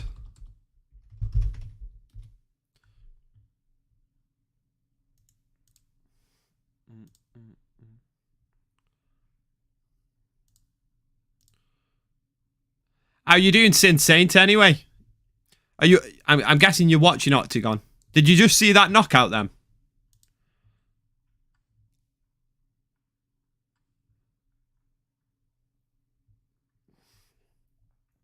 So I've watched the Psychology of Ian Gary theme tune, MMA Guru Out of Context compilation, How Cringe's Oscar Willis, Tom Aspinall's new walkout song, the Degeneracy of Oscar Willis, the Ballad of Izzy and Millie. Where's the Delusion of Anthony Smith? Where's the Goddard one? The Umbling of Salvo Pisscakes. Red Bar discovers Guru the musical. Where's the fucking...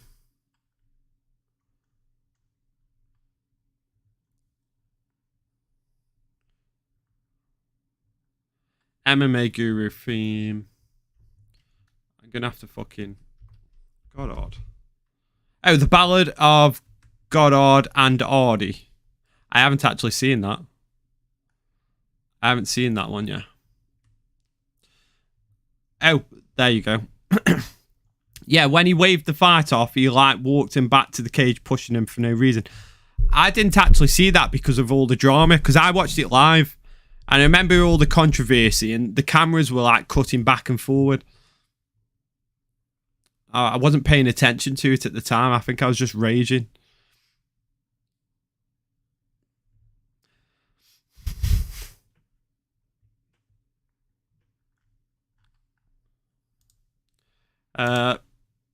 Ruben the Viking Wolf is making the walk.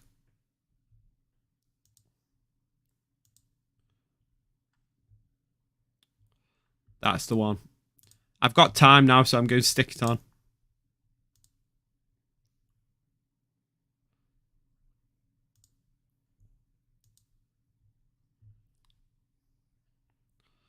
Hey, could you please tell me about Wahid Nazand fight? What happened? The first round, it came out. Both men came out swinging. Wahid rocked Batnik, and he won the first round. And then the second round, Batnik took over. Second round. Batnik took over the first round and won the first round. The second round went to Wahid, and then the third round went to Wahid. It was split decision, though. It was split decision. So it was 2-1 to Wahid. It was a fairly decent scrap. It was a fairly decent scrap. There should be highlights tomorrow if you missed it. He got caught a few times though, where he did in the first round.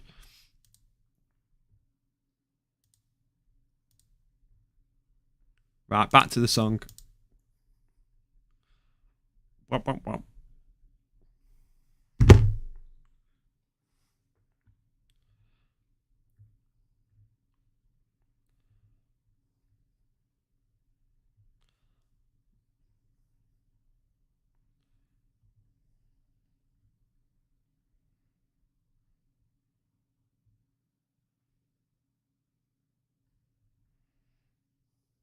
What the fuck? The Ballad of Goddard and Ardy is like 20 minutes long. I didn't realise it was this long. I didn't realise it was this long. The fight's starting in a minute, so I'm just going to watch the intro and then I'll watch the rest after.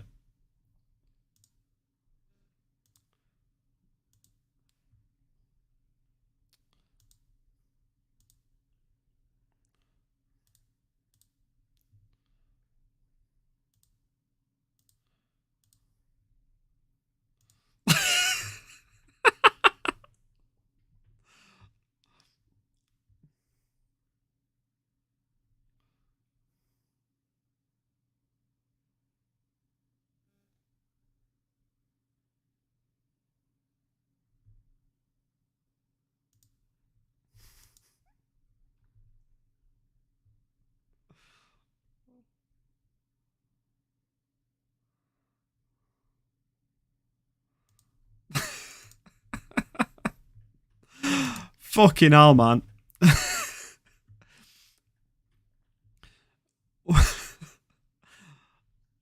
that so far, I'm liking it.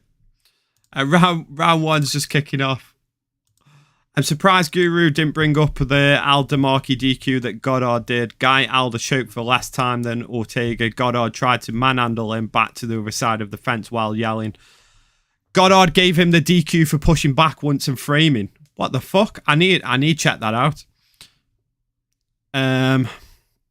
Nah, there's just extras at the end. It's only 3 minutes or so. Oh, right. Only 3 minutes. Earsbig has got the clinch up against the cage. Wolf is looking to reverse. I'll finish the rest after this fight. Saint, I think that clip was getting copyrighted. Really, that's insane. Thanks, man, for the information. My connection is very slow. I live in Afghanistan. Welcome from Afghanistan. I sent Guru a clip from last week. Adam Cullen fight Goddard was absolutely raging at him. I clipped it and tweeted it earlier today.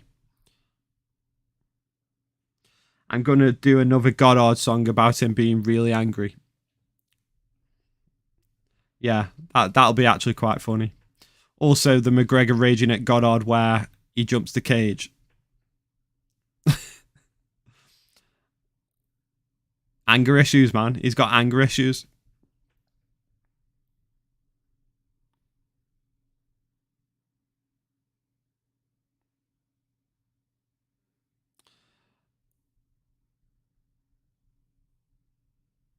Big leg kick from Wolf.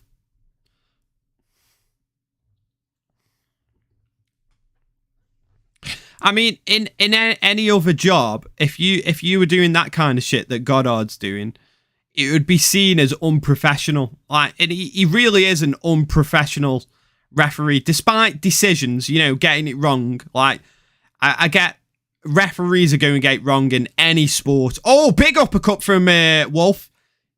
Sent Earsbig to his fucking knees. Now Earsbig's trying to wrestle. Wolf throws him off, but he trips, and now Earsbig runs at him. And now they've clinched. So, yeah, any other job, if you were doing that, shouting at people and screaming, it's unprofessional. Oh, I hate it, man. I fucking hate it, you know, MMA Twitter. I fucking can't stand it. It rages me, man. The people on there, I just can't stand it. Goddard as amateur security vibes. Yeah, he very much reminds me of a bouncer uptown. You know, like, first week on the job, the power's gone to the head. They think they're the fucking shit.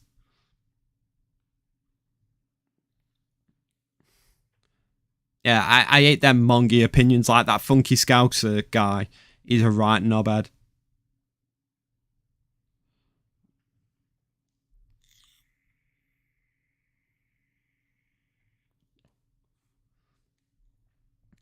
Yeah, Earsbig's chin, man.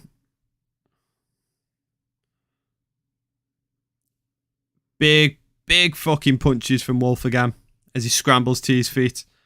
He's looking for he's looking for a guillotine. Oh, fucking hell, slams him down. What up, Tarin? How you doing, brother?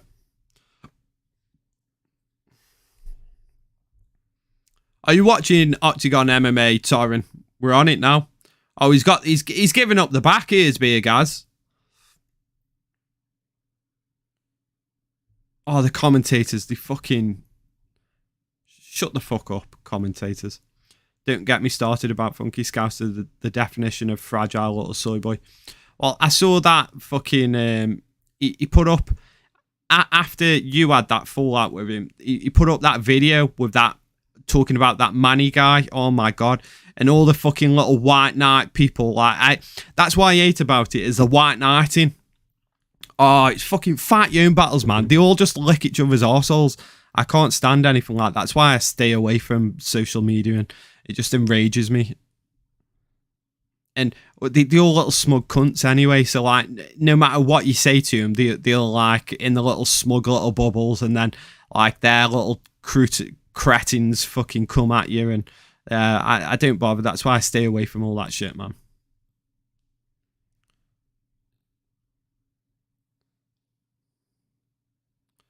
I don't mind criticism. I just don't like. I don't like the arsehole licking of people. Like, yeah, I just can't stand it. Now I'm playing the SSX3 snowboarding game. Nice. I don't know how you put up with all that shit musical. I don't know how you put up with all that shit. End of round one.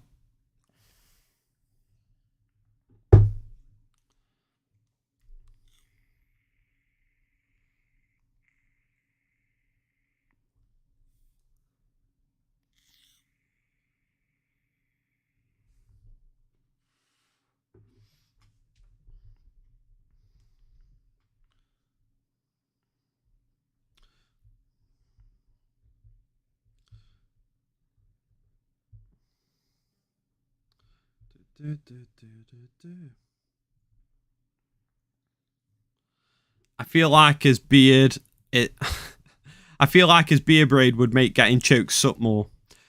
Honestly, it does, man. Like having any kind of beard in grappling, it always fucking sucks more because it just gets pulled. Even at this length, it fucking wrenches on your fucking on your skin. Never mind having a braid like that. I don't even follow him. Just get recommended him every day. Is a little act out. Is a little act out kill me. I just get infuriated. It's like you know like when Facebook first started and became a thing, and you realised what twats the people around you were, and I had to back away from it because I realised that a lot of people are just fucking knobheads, and I can't stand I can't fucking stand people. Like Facebook exposed a lot of people for me, and I just can't stand. I just can't stand investing in that kind of thing. It does my nutting. I think I don't. Maybe I've got like a god complex or something, but I genuinely believe that a lot of people's opinions are just bullshit. I do. And a lot of things that a lot of people say are just bullshit. Wolf's beard looks like my ex-wife's. Oh, Purple Aki.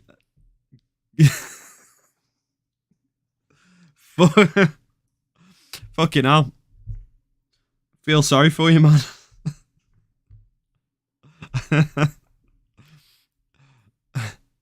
You got good judgment, bro.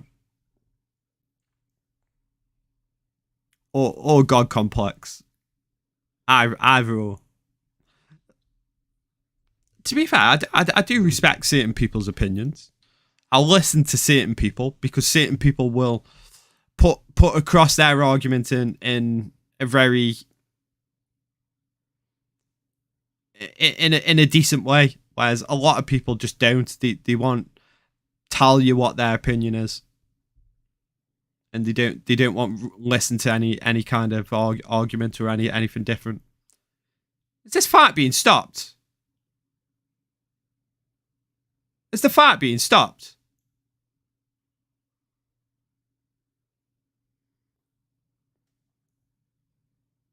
What the fuck happened? In the 80s, it was cool. Yeah, I bet it was in the fucking 80s. Wolf is hobbling, and I missed something. What's happening? The fight's ended.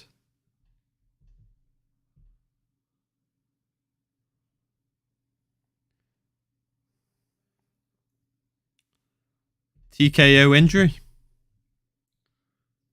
Something happened to his foot.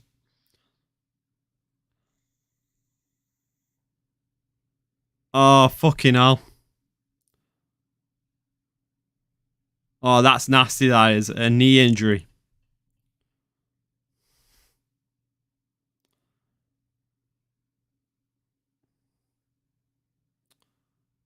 Shame, man. Fucking shame. Oh, well.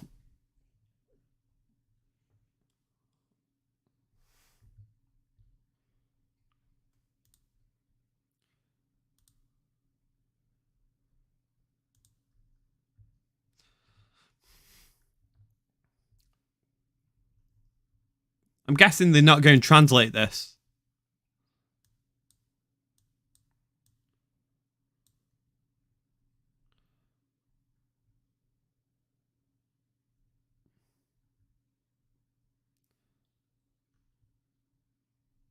Yeah, they're not translating. I'll listen to the rest of the Goddard song.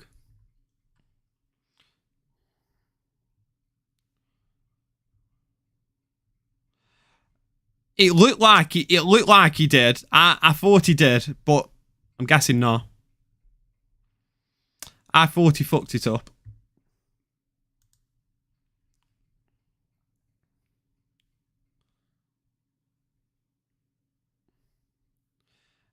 As he was getting dumped, he planted. Looked like the angle breaks happened.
Who's fighting next?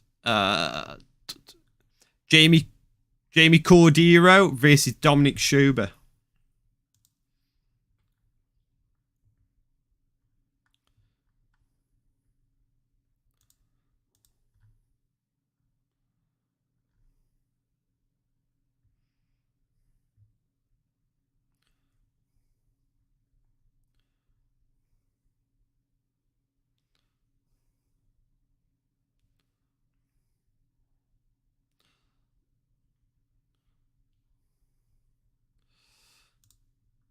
Yeah, I hate it when fights end in fucking injury, man.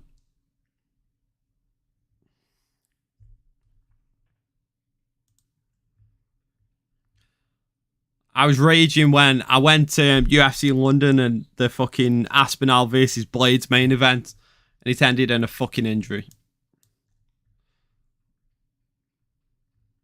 Always feels unjust, and the fighter gets a loss as well on the record. But I kind of get it. They couldn't monitor that shit if they put it as no contest. We'd have fighters faking injuries all the time. They fake injuries anyway.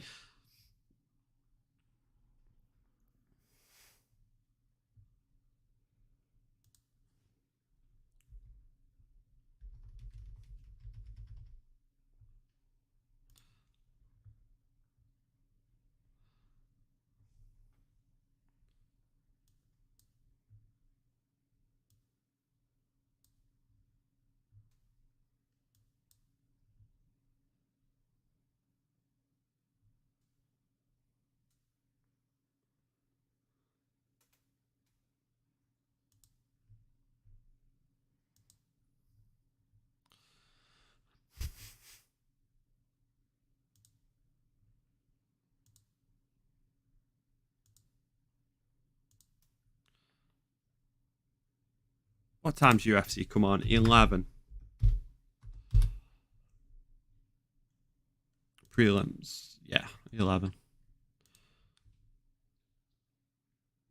Looks like this will be back to back then. Translate documents in your browser. Okay, how do I do that?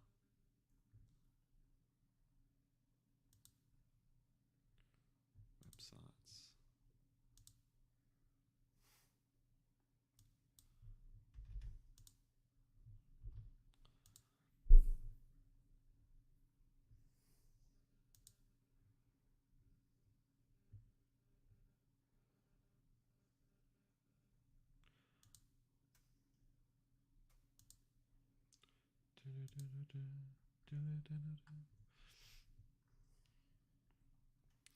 You know, people gave Dillashaw shit for fighting Aljo with a fucked shoulder, but no one kept that energy with Aspinall.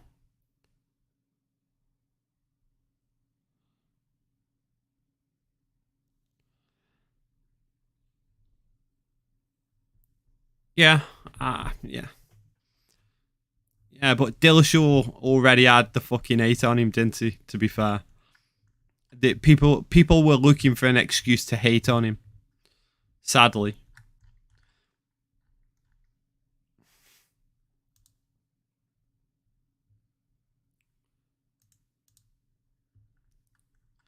I never really minded Dillashaw. I always enjoyed watching him fight, EPO and EPO or without EPO. He's always entertaining. I'm hoping he comes back. He was talking about coming back. He was talking about coming back in one of his vlog type videos.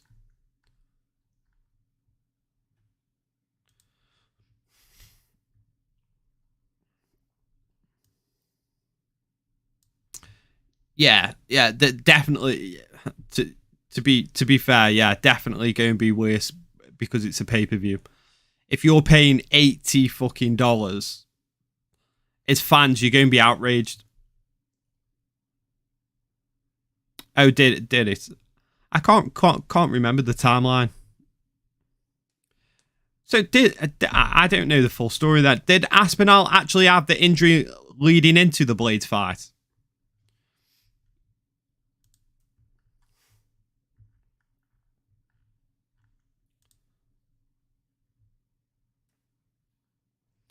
Yeah. The thing is, though, I think fighters fighting injured has happened for a long time, way before all this, and it impacts many fights. Sometimes them fights end in injury, sometimes they don't. But I think a lot of fighters fight injured.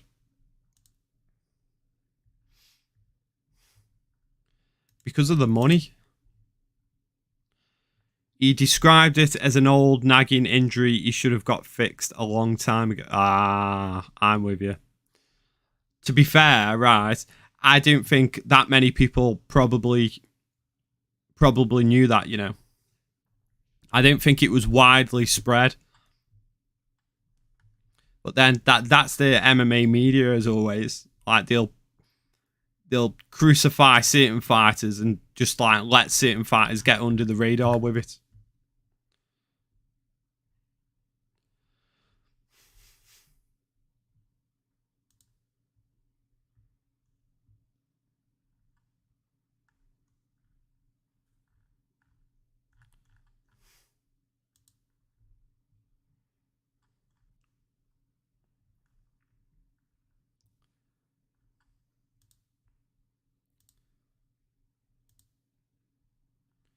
Fighters are making the walk.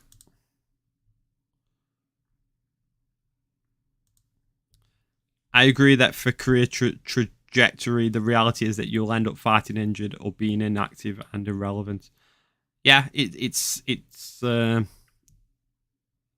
sad, isn't it? Unfortunately, I think that's part of the fighting world.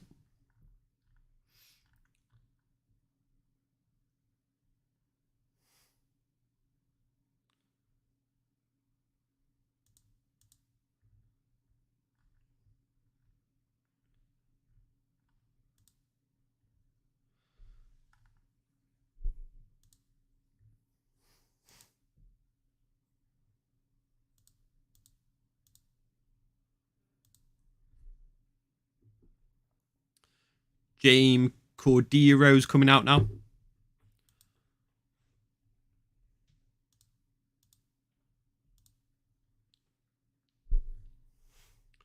Oktagon MMA have a fucking board game. 4 years in the making and now it's finally here. Officially the first Oktagon board game. Your goal in this game is to become the champion of Oktagon.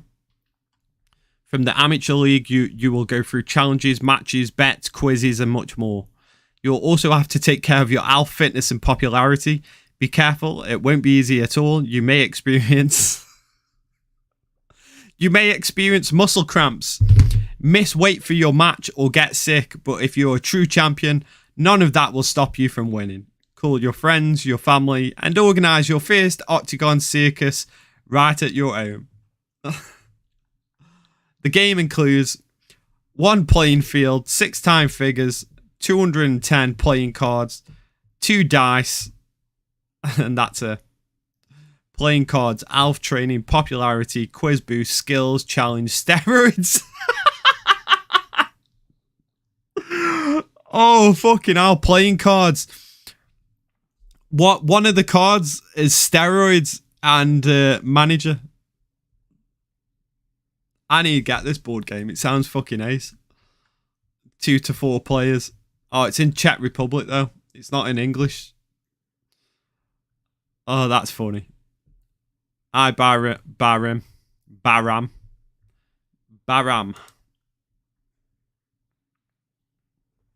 As if they've got an Oktagon board game. Get the steroids.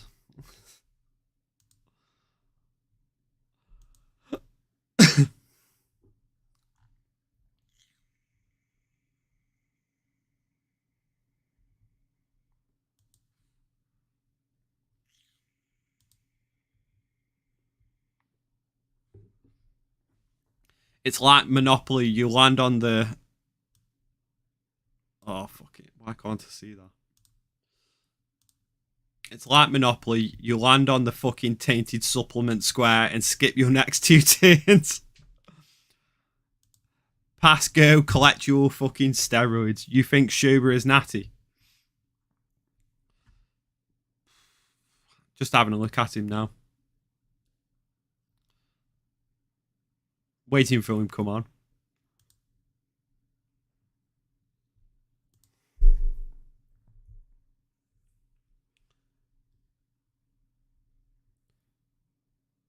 It's just Cordero at the moment.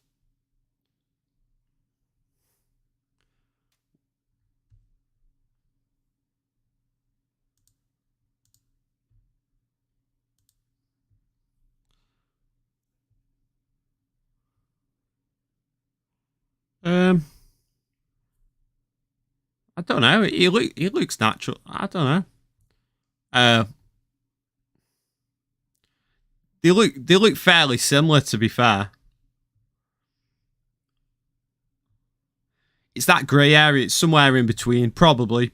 Maybe not. What weight is it though?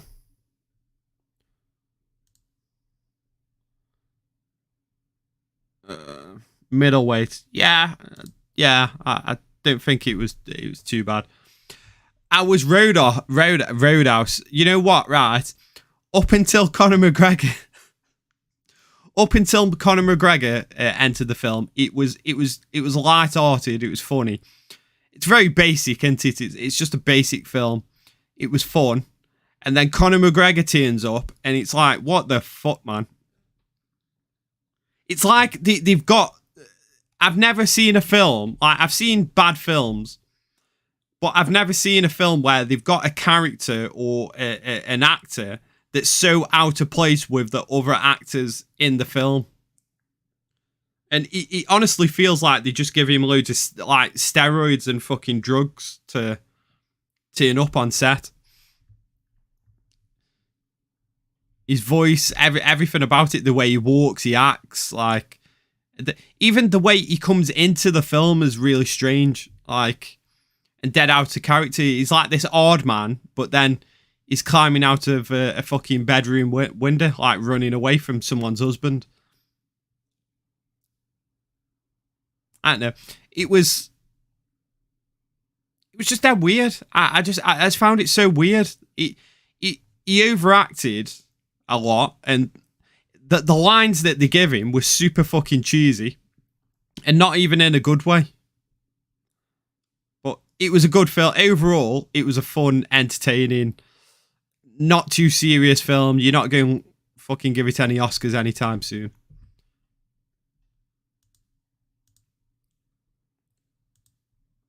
It was just, I found it just dead bizarre. That's the thing. It felt really surreal.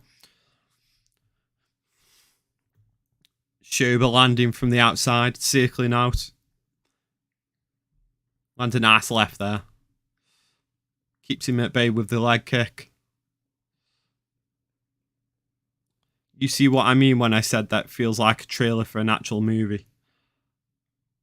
Yeah, I kind of get that, because it never sort of stops. It's like, it's very action packed and he's really over the top. Yeah, I get what you mean. It's just, it's so bizarre that all films, like, the moment he comes into the film, the whole film turns upside down. And he has that weird fucking face the entire time. That weird fucking grimace. Yeah, I just don't get it. I really don't get it, man.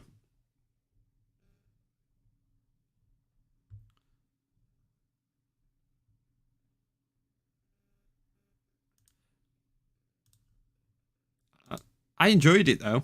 Weirdly, I enjoyed it. But I used to like really, you know, like your really shitty overacted horror films, like your B films. I used to watch stuff like that and find it quite entertaining. Really, no real pacing for the development of the plot. Plot didn't really make sense. Characters 2D as shit. No time to develop any of them outside of flashbacks and exposition during confrontations. That was my take. Yeah, I agree with everything. Like you say, even the relationship between him and that fucking nurse, it was like you say, it was two-dimensional. It was dead.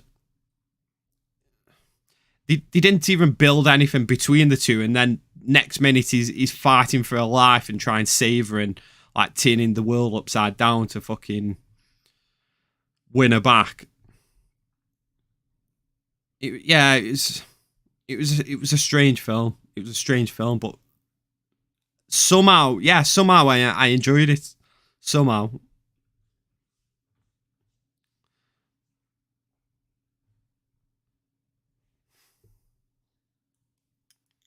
Yeah, the flashbacks were annoying as fuck.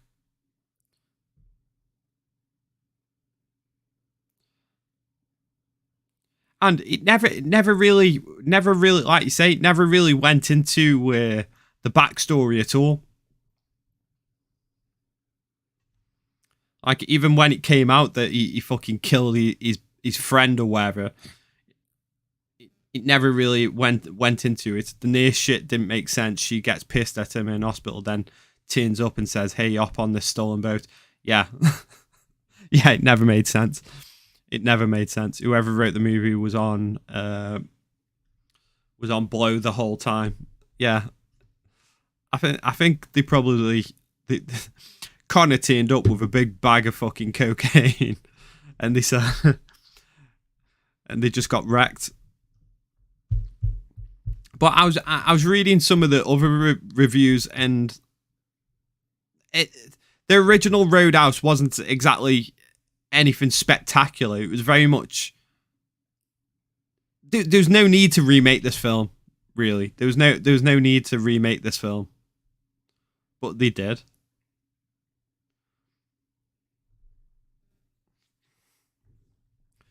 All the judges score it for. I don't even know who they scored it for. I missed it.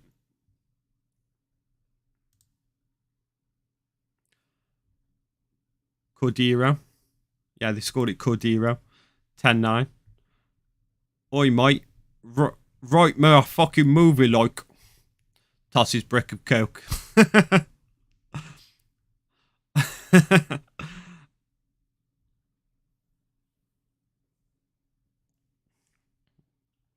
You know, with these types of films, like, do you remember like Commando and fucking Rocky and all those kind of cheesy films that they made back in the day in the 80s and 90s, and all the cheesy lines that they used to give the villain or the protagonist. and some of the lines that they actually gave Conor McGregor were so terrible. Like when Jake Gyllenhaal goes, "Oh, the piano's out of tune," when in the middle of the fight, and he goes, his one line wonder is, "Sounds pretty good to me, mate," or some shit like that. And I'm thinking, what the fuck? Like all the classic lines that we've had in films, like "if he dies, he dies" and stuff like that. You know, the one-liner classics that live on forever.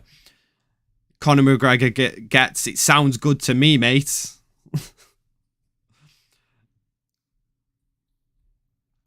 But somehow it was enjoyable. And I'm still trying to figure out why.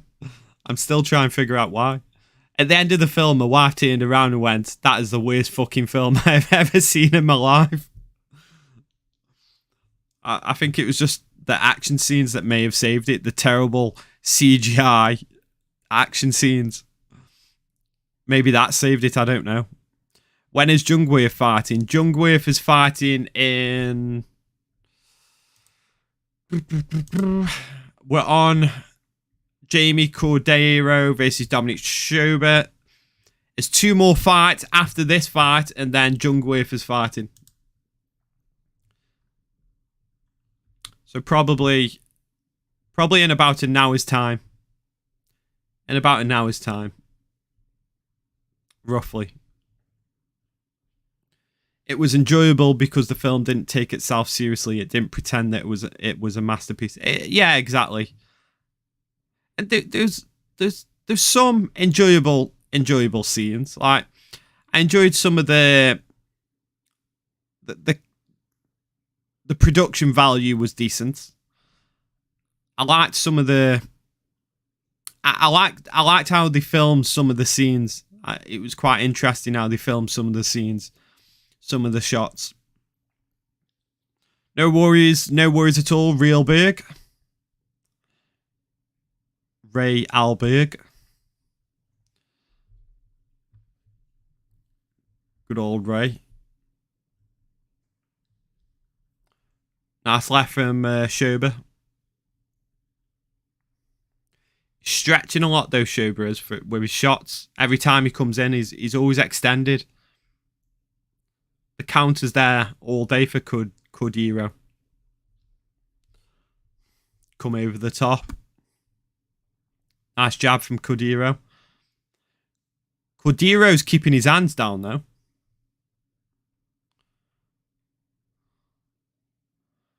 Cordero moving forward. Striking well there. Catches him with a nice right. Flicks his head back. Leg kick. Oh, nice 1-2 from Cordero. Going to the body now. Oh, big knee. He's fucked him. Oh, he's down. It could be over here. He should lay him up. Just lay him up.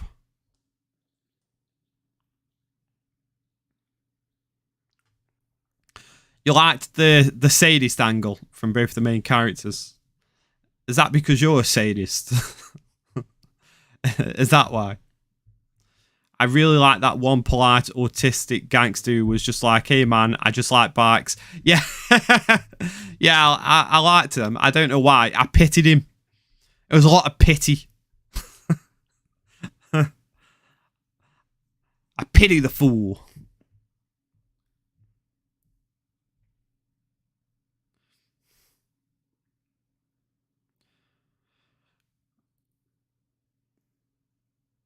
Cordero just leaning onto him, landing some big elbows.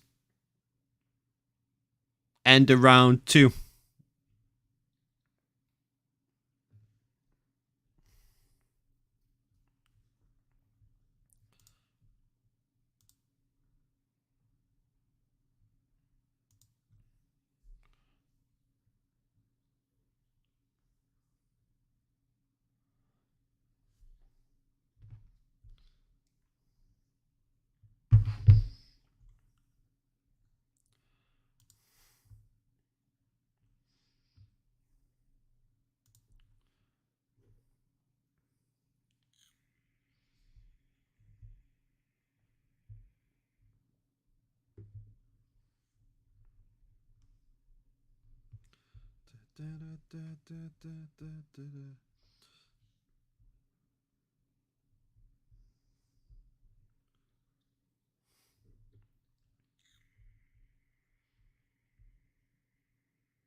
I'm shocked it's going to round 3. I don't think I'm a sadist in real life, but online, absolutely. I grew up on the internet. People like me want to come here and see chaos.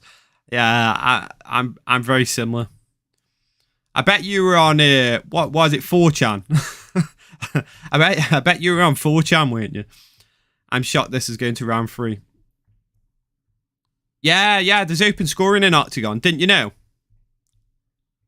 Didn't you know there was open scoring in Oktagon? This is like the 3rd or 4th event now with open scoring. And it works well, you know. Works well.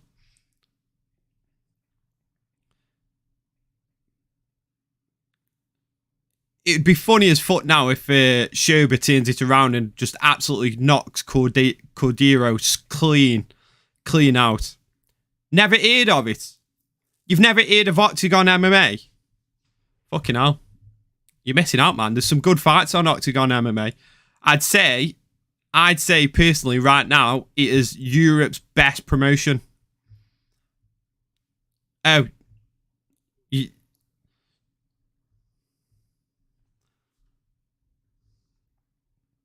I did know about open scoring. I just forgot.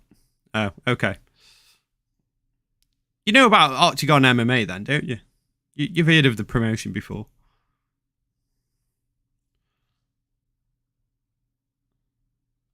The site I mentioned. What site?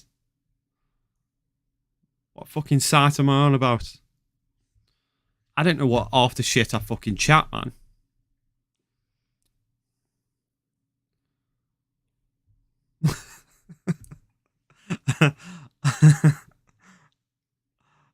I don't know what fucking site I was talking about. Oh, fucking 4chan. Oh, I'm with you now. It's where all the fucking sadists of the internet used to go. I never used it, but I had a friend who was on there all the time. It was basically Reddit before Reddit happened. 4chan was like the original Reddit. Except just full of trolls and fucking sadists. Tony Ferguson has a fight on the way. Has he been booked? Who's he fighting?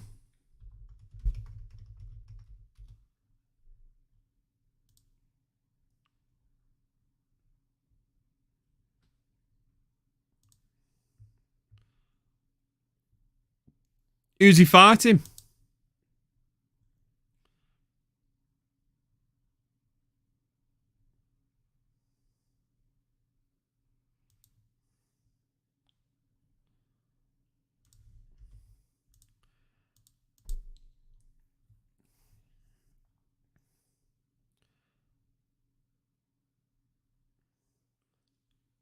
Tony Ferguson had a cancelled bout with the Ghost of Christmas Future.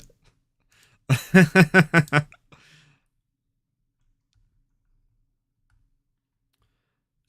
can't find anything booked anyway.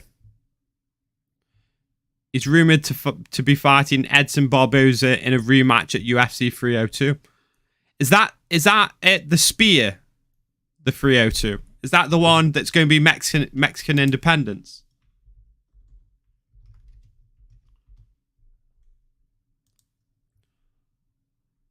No, it isn't. I just checked. What is going on with Cordero? He should be finishing this fight, but he just seems to be fucking lazy.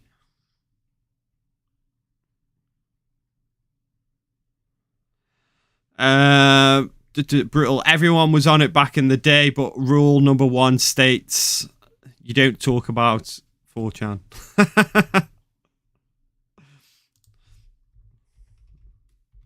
I never was.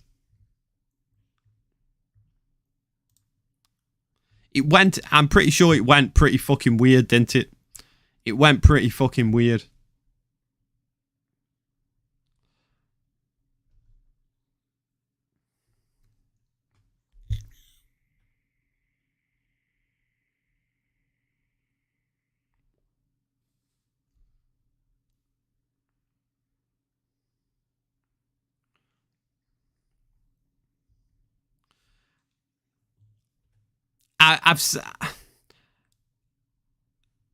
Yeah, I don't know if that's to do with open scoring. Maybe it is to do with open scoring, but I've seen it be more effective than this. I don't know. I don't even think it. I just think he looks laboured. He looks really fucking laboured.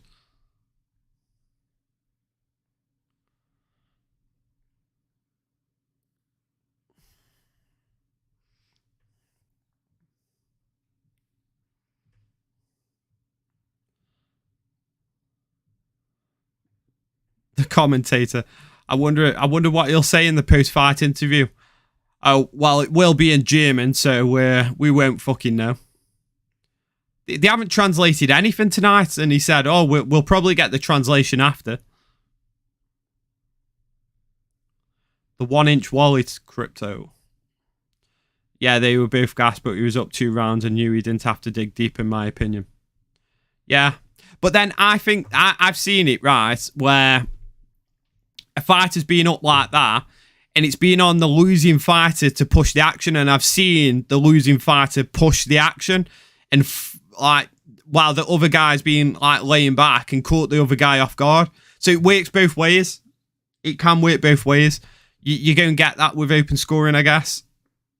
But I'd say more times than none, it's been more effective than it's been ineffective, if that makes sense.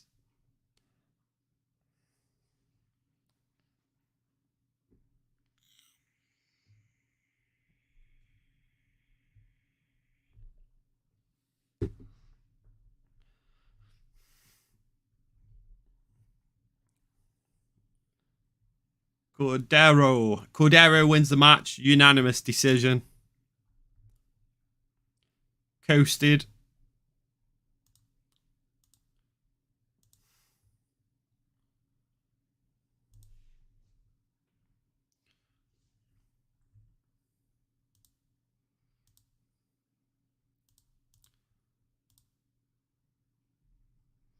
Yeah, I agree. I think Schubert had real trouble getting his hands set up every time he entered the pocket to swing. His nose got turned around.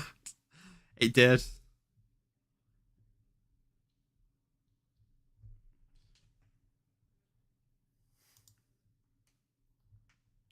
Are they going to translate this shit?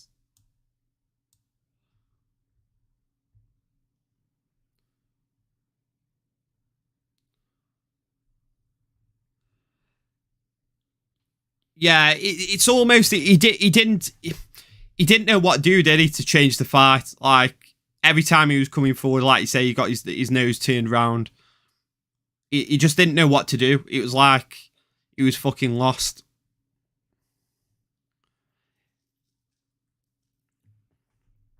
That's it's inevitable with certain fighters when they haven't got that fight IQ. They don't know how to solve the puzzle in the fight to turn the fight around. What they're doing is getting stopped, so they haven't got any answers.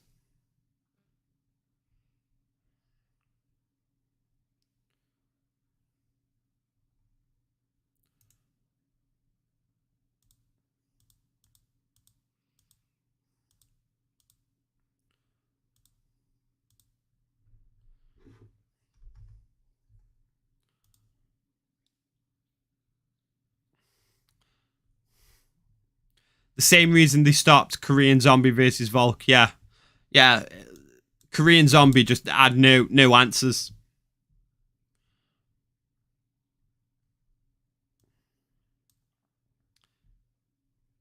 Yeah. You could see Zombie's always had fucking art, anti.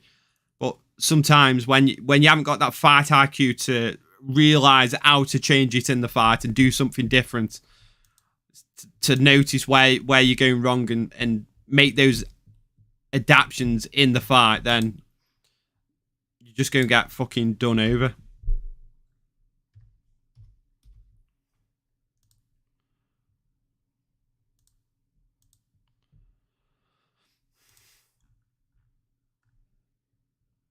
Three more fights left.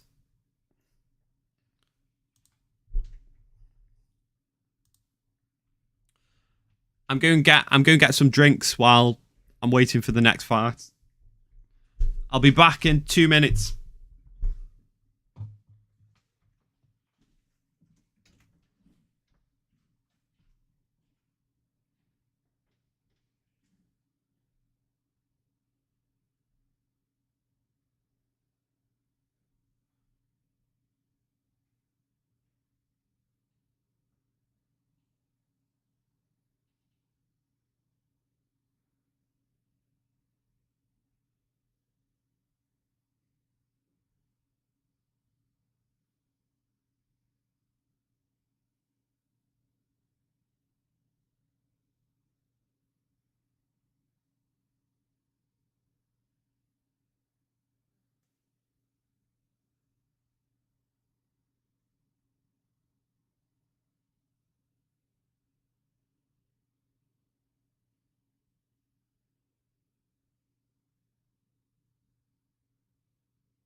How we doing?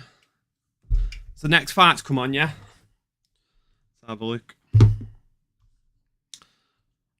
Guys, what's he gonna drink? Because I'm up all night, it's caffeine. Caffeinated. I forgot to get some beers. I'm going to get some beers for next week. Actually, I don't know if I'm streaming next week. I'll get some beers for UFC 300. I've got nowhere to actually plug anything.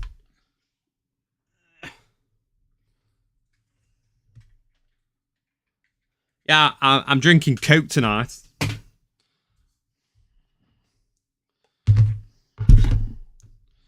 on the good old Coke. They're translating on broadcast rather than in the cage. Interesting. Yeah, I thought that was interesting.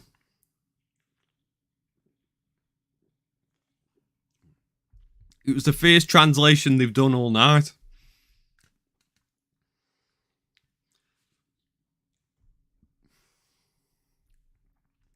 They haven't bothered translate anything else.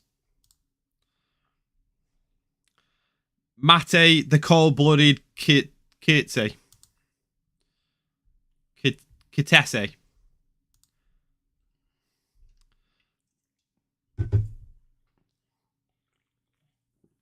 You shopping?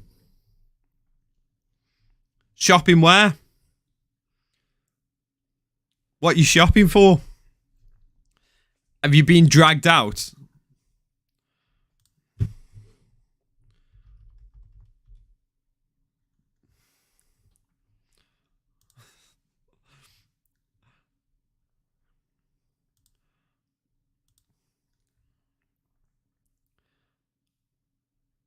Are you out with the wife?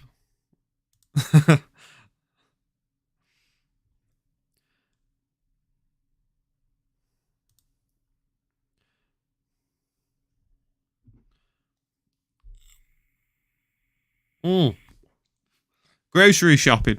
That's not too bad then. Although, actually saying that, American... Are you in Walmart? American food shopping is absolutely fucking ridiculous.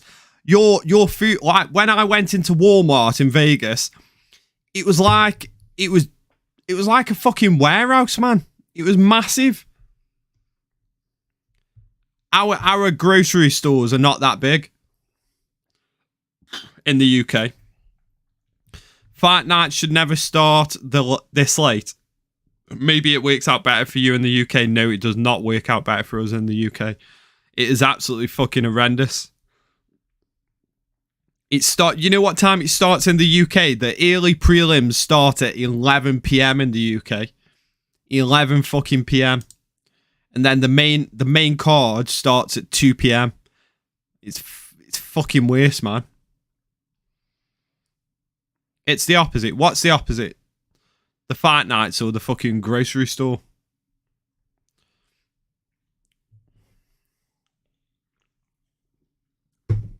I think my circulation's being cut off.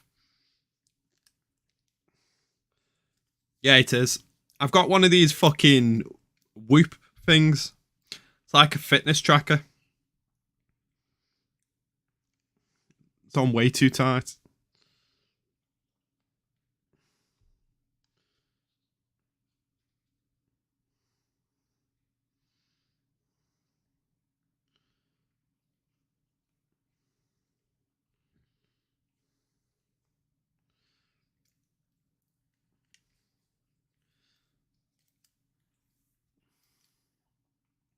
Yeah, no one fucking likes it this late. It does for watching Oktagon, then UFC after. Oh yeah, it does for Oktagon. Yeah, UFC fight nights are fucking treacherous for the UK. It's almost like punishment because when you invested in the UFC and you watch every fucking event, you feel like you have to watch every event, every fight night. And most of the fight nights are like like a fucking punishment. I'm at a place called Market 32. It is huge. Yeah, I don't know why they fucking that big, man. Like your fucking supermarkets. Like when I went to Walmart in Vegas, it had its own McDonald's inside the fucking Walmart. Like that's insane. None of our grocery stores have a fucking McDonald's inside of them.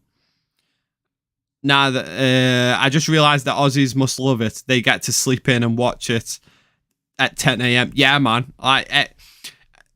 Australians must. I love. On the rare occasion that we've had like an event in the middle of the day, I've absolutely fucking loved it. when they had, you know, during COVID times, I'm pretty sure one of the Yas Island fights started at like 12 o'clock or something. Midday fights, man.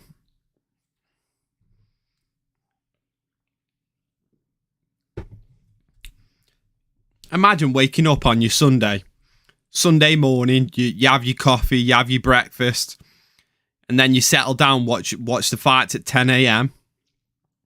Main card comes on at 12 p.m. You crack a beer open in the afternoon. That's the fucking life. That's what everyone wants. Americans should tax citizens by level of obesity. They should. They should put that tax in every country. Well, I think they have, haven't they? Sugar tax. Isn't that what the sugar tax is in the UK?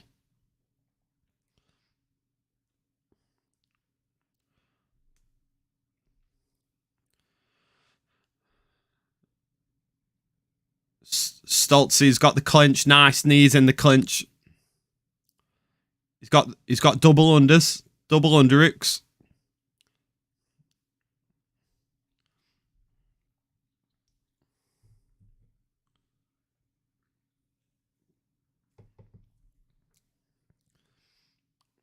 They've separated now.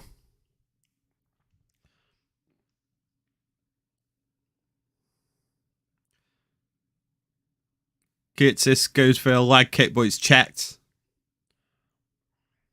This fight ends by rear naked choke no matter who wins. Guessing based on their records. Let's have a look.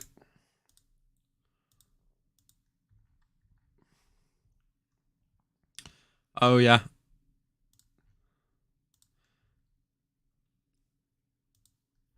Yeah, they both...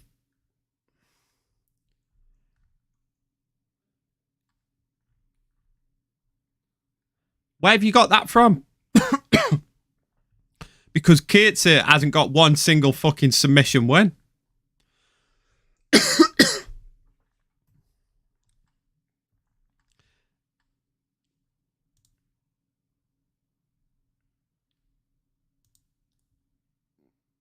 Curtis hasn't got any submission wins, man. Where have you got that from?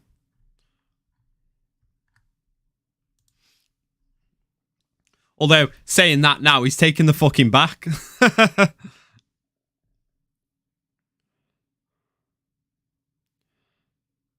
He's got the back. He's transitioning to mount now. He's gone to half guard.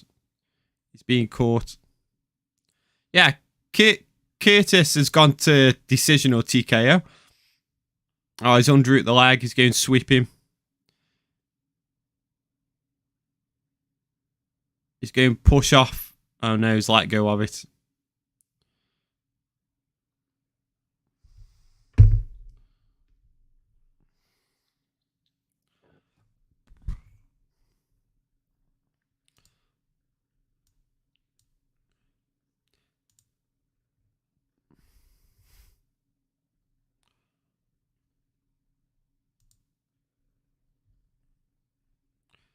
Interested what record you were looking at.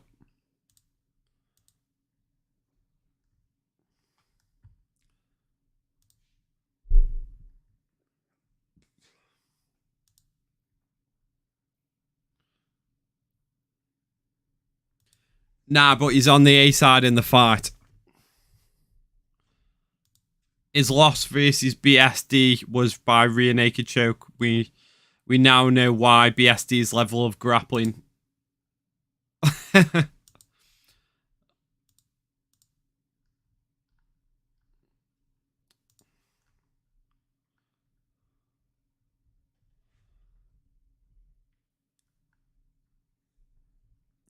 I'm with you.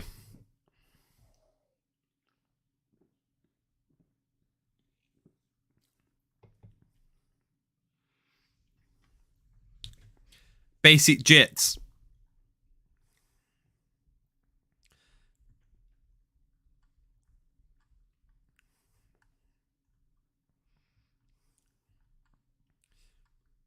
I don't think BSD's level of grappling is that fucking good. He's just a powerhouse, isn't he? He's just athletic and tries to overpower opponents rather than using technique.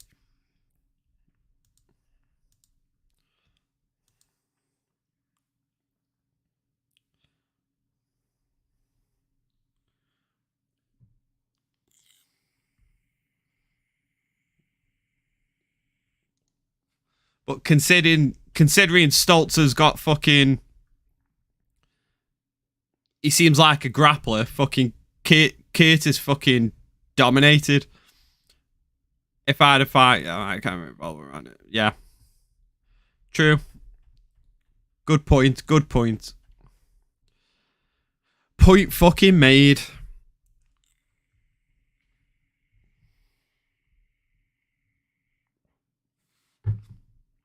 Sup, Anthony? I've already been streaming for about fucking 3 hours now. What time do you fucking call this, Anthony? And I did an hour this afternoon as well.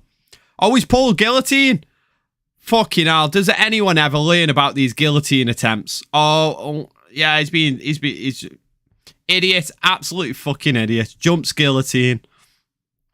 Finally chilling for the evening. Nice one, Anthony. We've got a long night.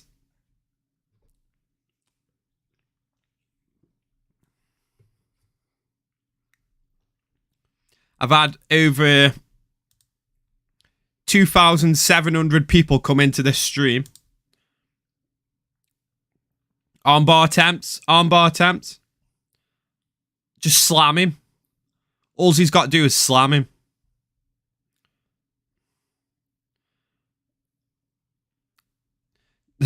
Like you said, Sensei, this guy's this guy's jiu-jitsu is just dog shite.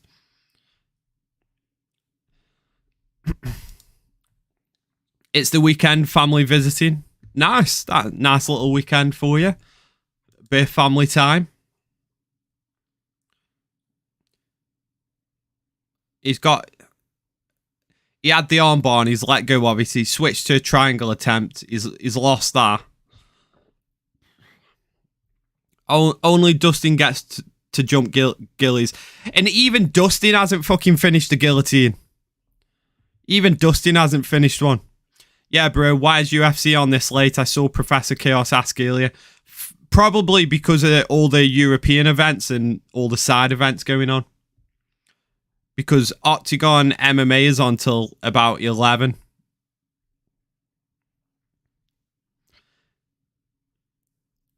Don't be silly, jump the gilly.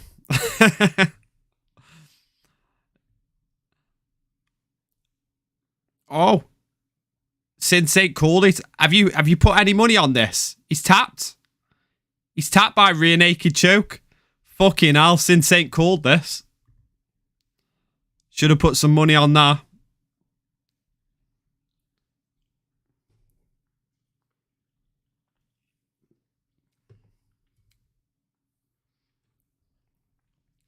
Someone needs to make a jump gilly and get pounded out compilation. I know you said it, man. You fucking called it.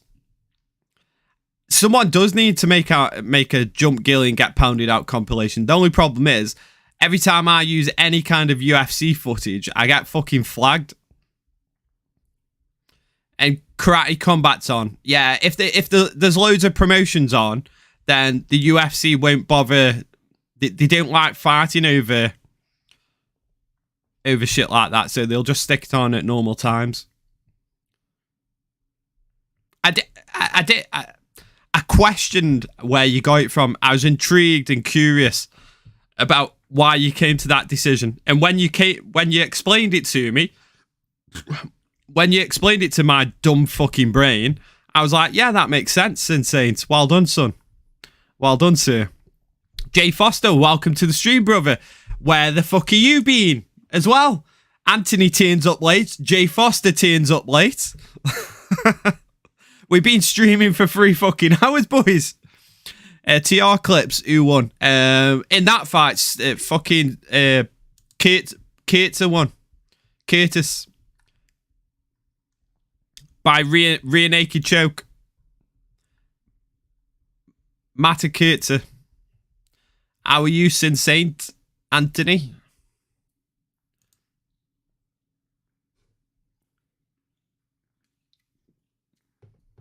I'm only pissing about, boys. I'm only pissing about. I need book a fucking haircut, actually. I'm going for a skin fade.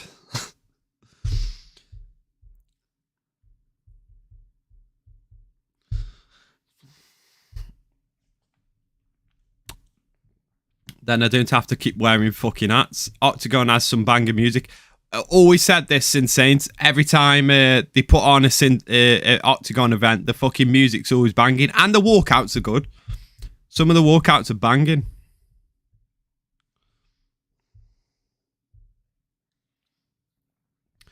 Doing good, brother. Hope all is well with you.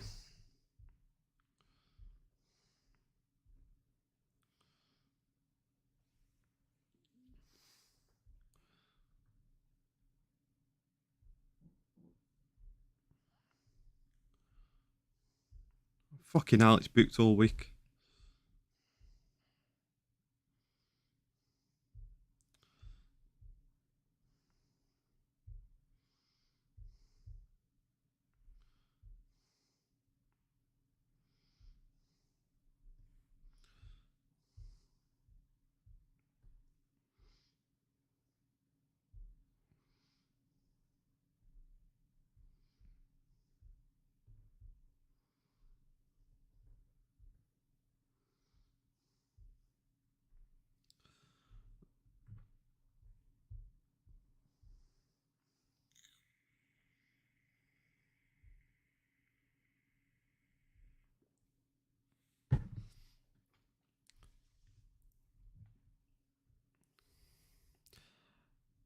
Yeah, man, good myself, thanks. Apart from that, the fucking England performance.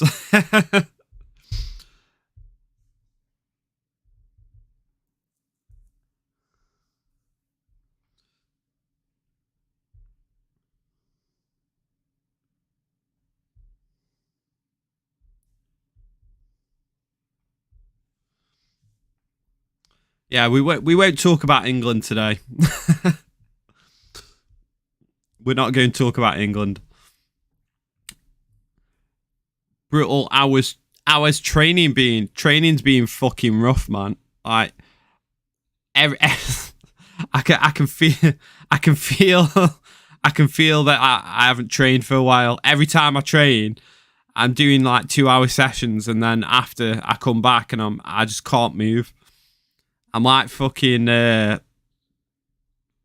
Glover. How he trains one day and then he spends a day in bed. That's basically me right now. I just need to get my fitness back up, my grappling fitness. I felt better. My second session felt better than my first session. This N said Stolzer is really good on the ground. Stop the cap. Yeah, true. I mean, fucking hell.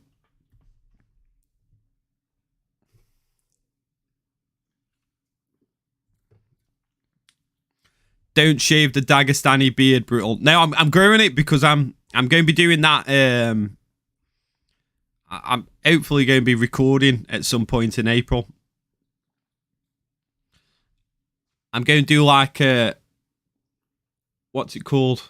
A pilot episode of a show that I want to do, and I need the Dagestani beard to do it. Oh, and the Karate Combat card will be at the same time as UFC prelims. Oh, interesting. Does anyone else hate Mo Usman? Yes, I fucking do. I hope Mick Parkin bangs him out tonight.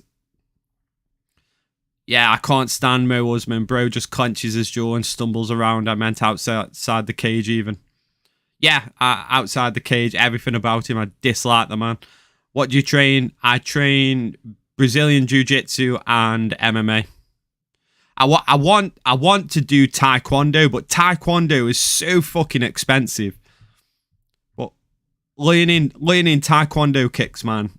If I had the fucking money train Taekwondo, I'd fucking train Taekwondo. Such an ego for a talentless roid freak. Yeah. living off his name. Living off his fucking name. Sounds like torture if you want me looking into him outside of weigh-ins. I parking second round KO. I'm hoping he finishes. He's a soy. You don't train striking. I do train striking, you prick. I train MMA. So I think the guy that teaches MMA, I think his background is Muay Thai. I think it is. I think. I don't know. Why all date for husband, brother? I'll let Sin Saint answer that. Muay Thai is a good alternative for Taekwondo. Yeah, I know Muay Thai is because of obviously the leg kicks. I just want to learn some fucking good. I want to learn a good fucking check out kick. If I can do a check out kick, I'll be fucking very, very happy, and then I can die.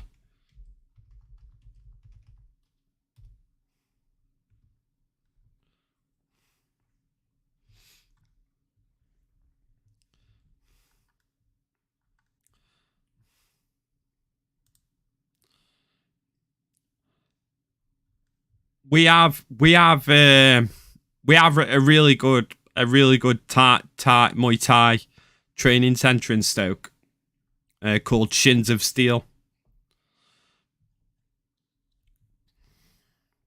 My Muay Thai coach is a black belt in Taekwondo. Just do Muay Thai. Is that it? Just do Muay Thai. Let me check, see if I don't know if they've closed it.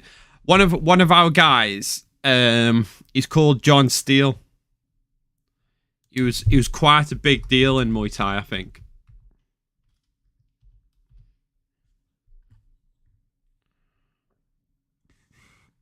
I just don't know if they're still going.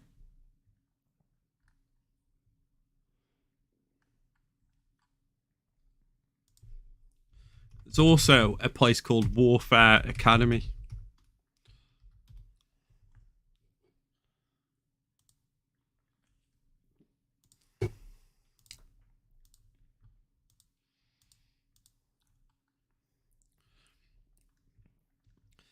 Usman brother is kind of cocky. Kamaru Usman is much more humble. True. He's got his brother's ego and none of the talent. Basically, just that. Yeah. I do think Kamaru Usman is pretty fucking egotistical. I just think it's the fact that Kamaru can sort of back it up a bit. But yeah, Mohammed Usman, he holds himself to the same level and he's accomplished absolutely fuck all.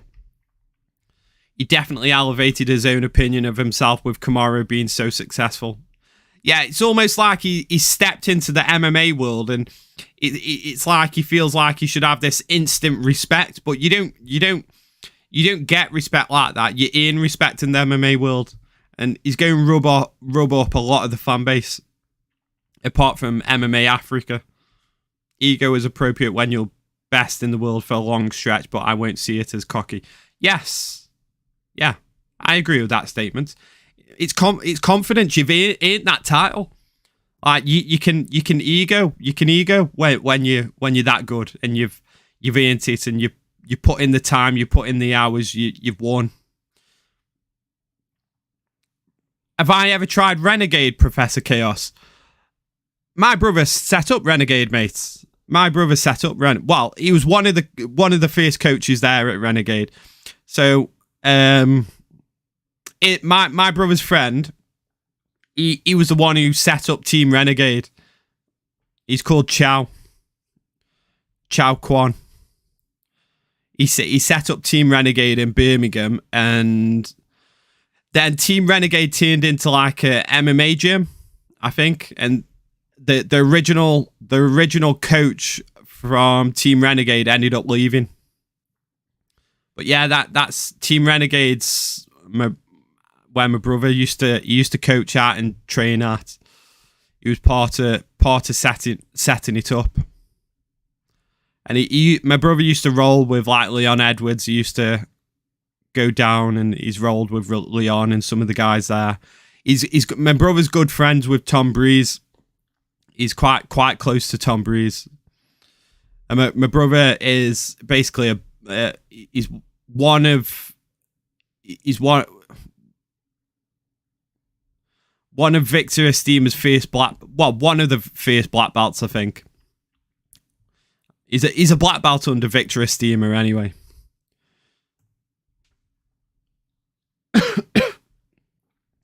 I'm pulling out the black card. I think it's racism when they hate him. JF, I'm black. Fairs, bro. His first name is Mohammed. Do I need more to dislike someone? Fucking hell. Anthony. Yeah, steady on, boy. Steady on. Ronda Rousey is the only real African UFC fighter. Was she born in South Africa? Have I got that right?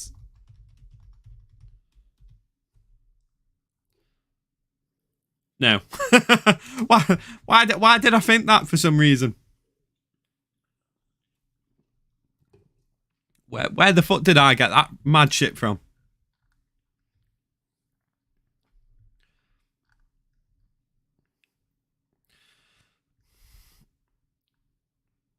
She's had more black in her than any current champ.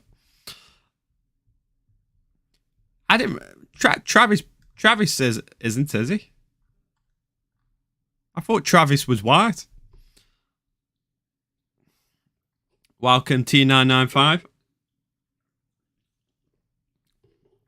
She's part Cherokee, she claims.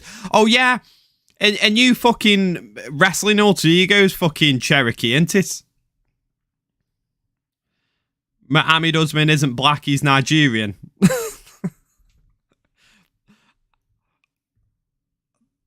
That's just confused the fuck out of me, that does.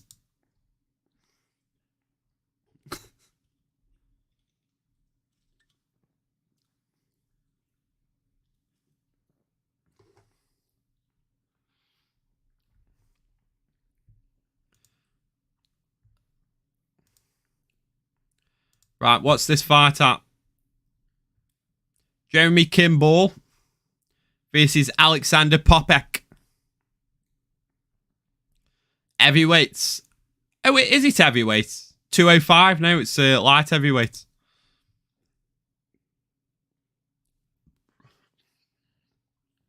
I'm calling her loose. She's fucked anyone in the UFC who asked, allegedly. Really? Is that fact? Is that fact?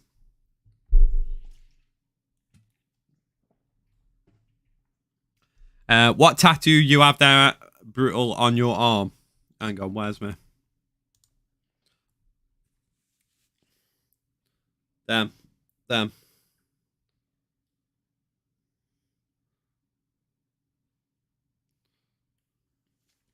light bulb and the club. Although they need fucking they need redoing. I'm going to have them. I want something else done over the top of it. I had them done when I was fucking young. Let's be honest, most combat sports athletes are loose. They see teammates more than their families. They got to distress sometimes. Right, now we've got onto this. We've got to address the fucking Rose Namajunas versus Pat. The Rose Namajunas and Pat Barry thing, haven't we? We've got to address it. Allegedly, they met when she was 14. That was the first thing. But they questioned that. They said, no, they never actually met. She went to the gym when she was 14, but they never actually met. But officially, Pat Barry and Rose Namajunas met when she was 17, underage in the US.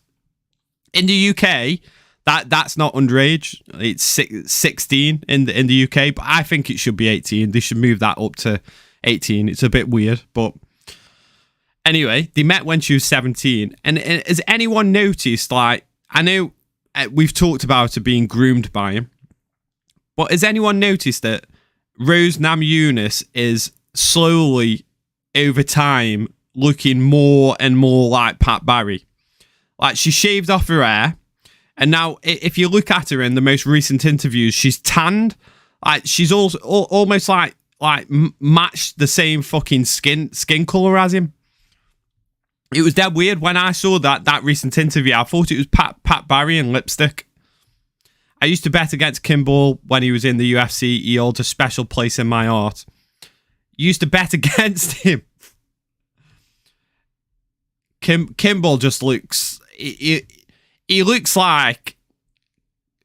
He basically looks like MMA Guru if you put MMA Guru in a fucking cage. It's the same physique. Kimball has got the same physique as I imagine what MMA Guru has. Exactly the same. Flubby. Very flubby. Pro wrestlers are defo loose in and out of hotels mostly all year. They defo sleep around. She's Pat's fave son. Rose annoys the fuck out of me. Jungwirth will win. Will Jungwirth win? Wait, he's on next, isn't he? He's fighting Robert Pukač. There's a lot of hype around Jungwirth tonight. Yeah, Rose annoys the fuck out of me, but I think partly because she's being groomed by Pat Barry. I think Pat Barry puts a lot in her fucking head. Yeah, Emma. Except both of them are Kimball. Because none of them are Popek. Absolutely fucking none of them are Popek. This is basically... If you multiplied Kimball into two people and put them against each other, that is the KSI fan versus MMA Guru. Guru for years, I'm losing weight, looks the same. Guru for years losing weight, still the same. He definitely has lost weight. He has lost weight. He acts like he doesn't do anything. He always says, I don't do anything. I don't train. I don't exercise. He definitely has.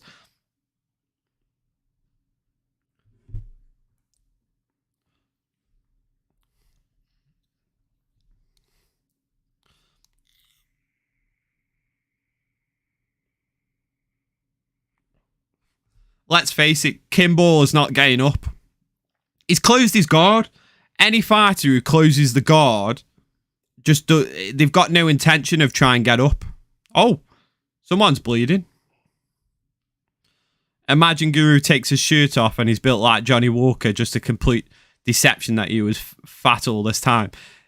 Basically, you're saying he's got a sleeper build. There's no way MMA Guru has got a sleeper build. He's not got a sleeper build. He's going to be flubby. He's going to be like Kimball. If he's got a sleeper build, I'll eat a fucking ghost chili pepper live on stream. But he's definitely not. And this is what would happen. Oh, it's going to end up finished. He's going to finish it. Popek finishes first round. When did Barry become interested in Rose romantically is the question. Pretty much from when they met, wasn't it? Like, there's pictures of him when she was, like, really young, man. Like, they were hanging out, like, when she was really young. Around when she first joined the gym. When is the Jungwirth fight? Jungwirth is on next. Jungwirth will be on in about 10 minutes, man. 10, 15 minutes, yeah. Guru looks pretty depressed at times. Maybe he is. Maybe he is.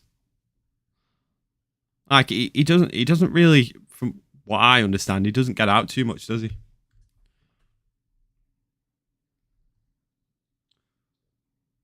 Guru's white Jamal Hill.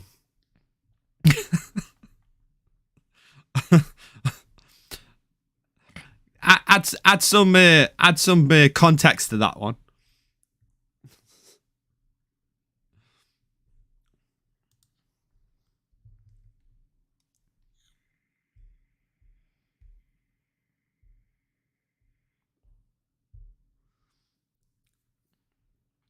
if you date someone that you knew from them being a child and you being an adult, that's strange. Yeah, it is strange. It is fucking strange. It's actually called grooming. It is. It's called grooming, isn't it? Technically. I'm pretty sure he was a coach as well, which makes it grooming. I wouldn't leave the house. He looks homeless with his hair and beard. I look fucking homeless with my hair and beard right now. And guess what? I don't leave the house. Apart from training. Even if you're both adults, you watch them grow as a child. True. I agree completely. I hope Rose and Pat stay together, all things considered. I'd hate for Pat to prove us all right again.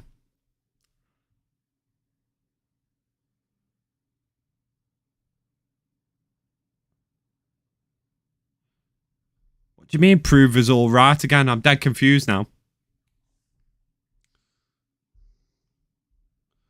Why do you want them to stay together?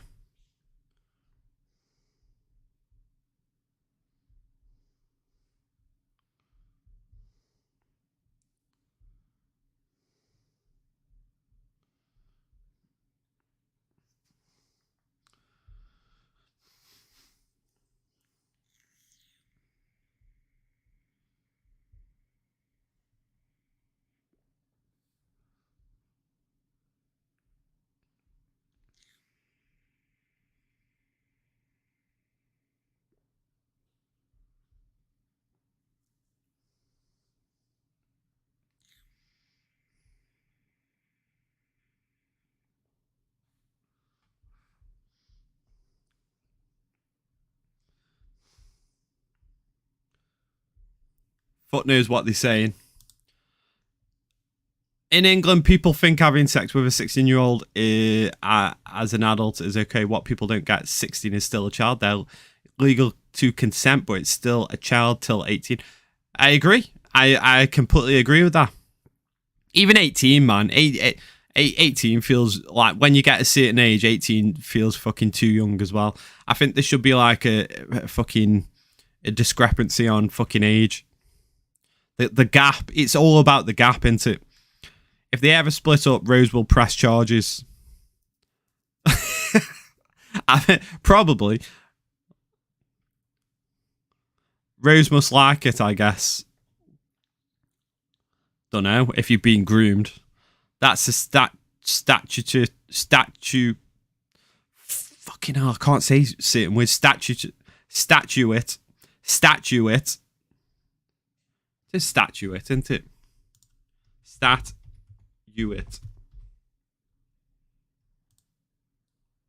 Statute. There's a statute of limitations, because if he's not with Rose and he's a predator, current children are at risk. True. At least Rose isn't being abused like Diego Sanchez. I don't know.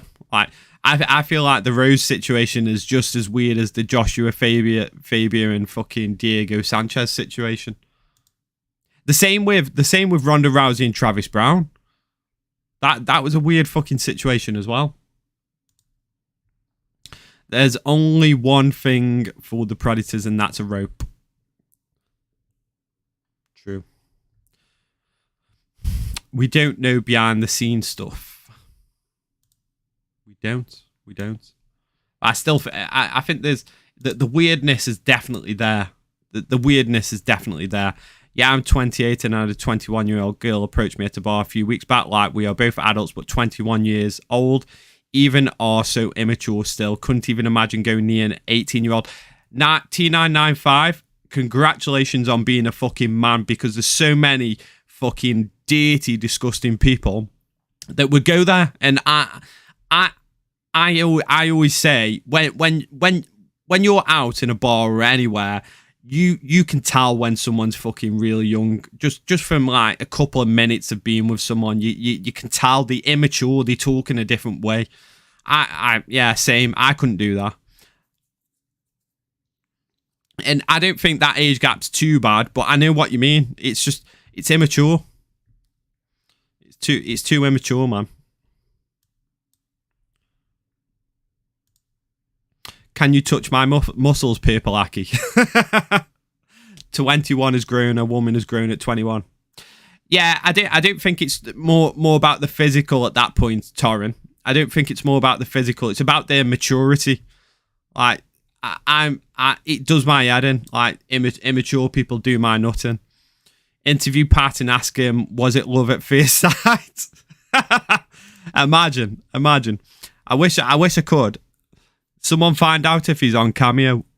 Yeah, I don't like where this discussion is headed. Can we just talk MMA? Lol. 21 is not grown. 21-year-old me was a huge child in comparison to me now. 25-year-old, I really wisened up and matured a lot. That's legendary. A 21-year-old, don't know that ass from their elbow. Foster, of course, brother. Anyway, moving on. The main fight's just about to start.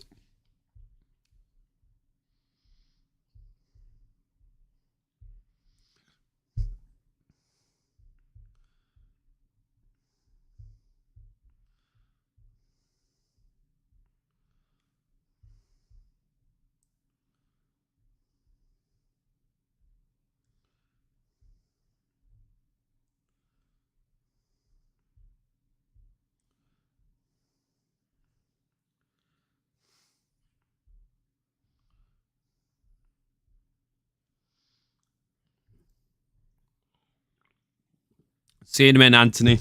Where are you going for your J?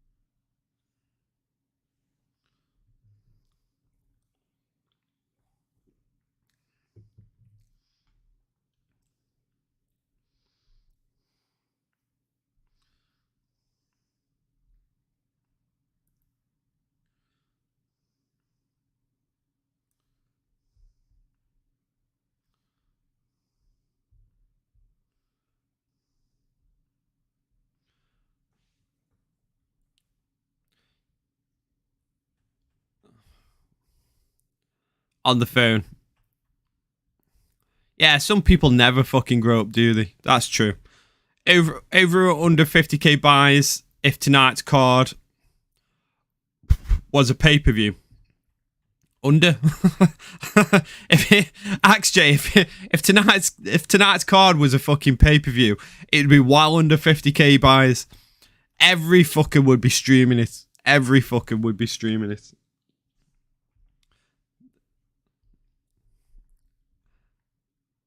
You know that. You know that.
Is Connor the perfect example that fame and money can't buy you happiness? I think he's quite happy with the fame and money. I think it's the drugs. The drugs don't work. The drugs don't work, man. That's why it is. Maybe 20k just for UFC name. Maybe 20k. Then they see the card and regret it. Trying to get a dub on Fortnite new season is shite. You try and get a dub on Fortnite. How's that going? What is it? Is it what is this season of Fortnite? The real question is, if people paid for this card as a pay-per-view, likelihood of them buying 300.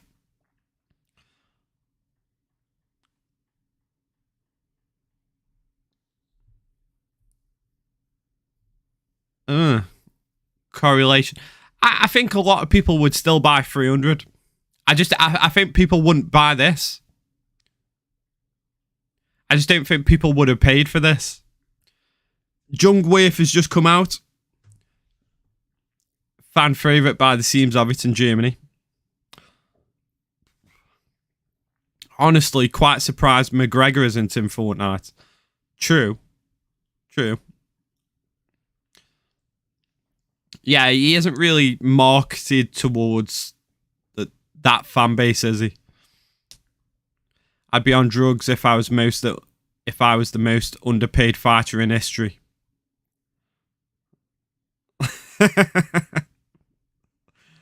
You think he's underpaid for the value that he brings to the company? Is that what you're saying, Jay Foster? Bro, you collect any UFC memorabilia? I do, actually. Do you want me neared out and get you some? 1 minute.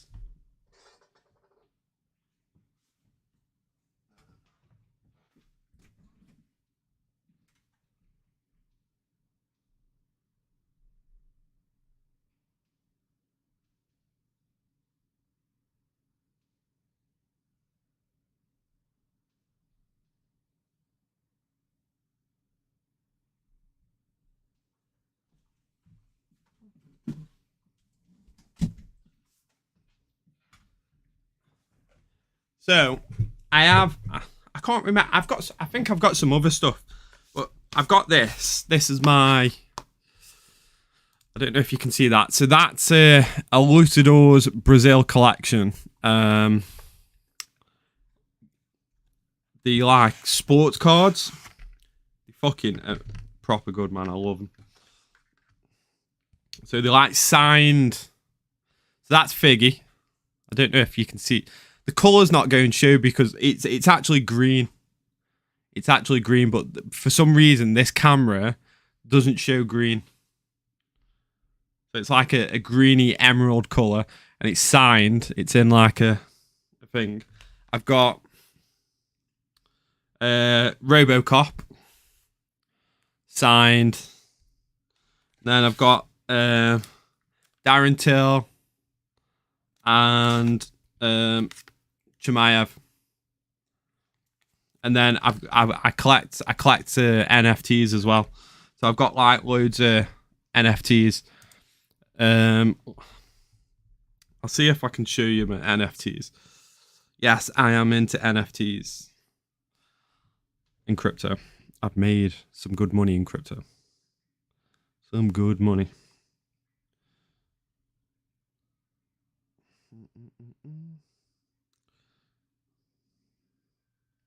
So I've got some official Muhammad Ali NFTs, which you can have as prints as well.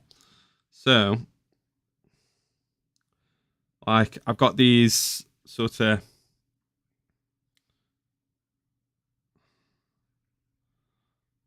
Like, I don't know if you can see that. Let me check. So I've got like... again, the fucking colours. The colours are shit on them. So I've got like loads of NFTs as well, which you can get like printed off and stuff, framed. So I'll probably get some of them framed at some point. I'm sure I've got something else as well. I've got some other shit somewhere. I can't remember what.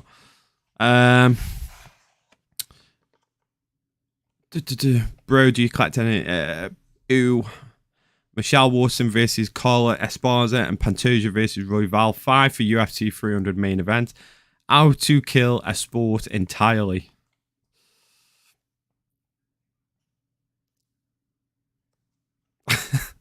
That's what I'm saying, brutal. Very cool, nice. So if you roll up weed on camera, it comes out great. probably.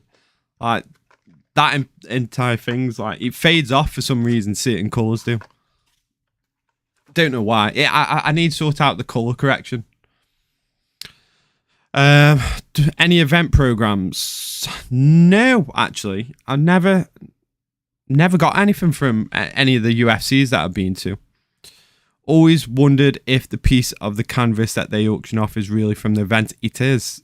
Definitely is real. You can also pay. You can pay the UFC to have your name printed on the canvas. It's really expensive though. But I feel like at some point we should do a GoFundMe and get something random printed in the fucking cage.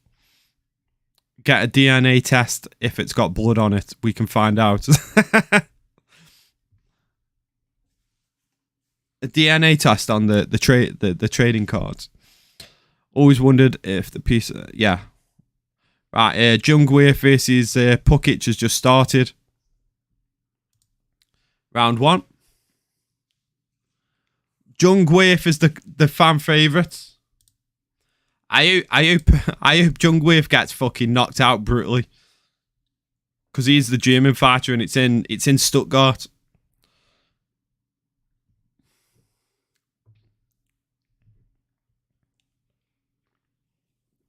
Oh, on the canvas piece, get a DNA test. If it's got blood on it, we can find out.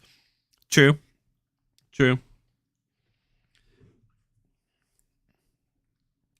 If we can, I'll do a GoFundMe, and we'll get something printed in the cage, and then you get the piece of canvas sent to you.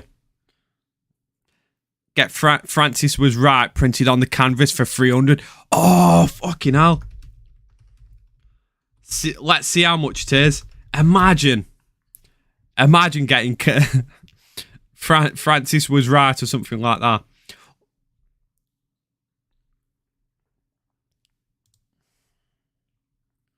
Or, even better, oil Dana up. Oil Dana up. Name on canvas. Jungwirth's shooting for a takedown. He's got it, almost. He's got back to his feet. Saw that, like, $750 or something, kind of insane, but would be cool to see during a viral highlight. Jungwirth headbutted him against the cage. Dirty fucker.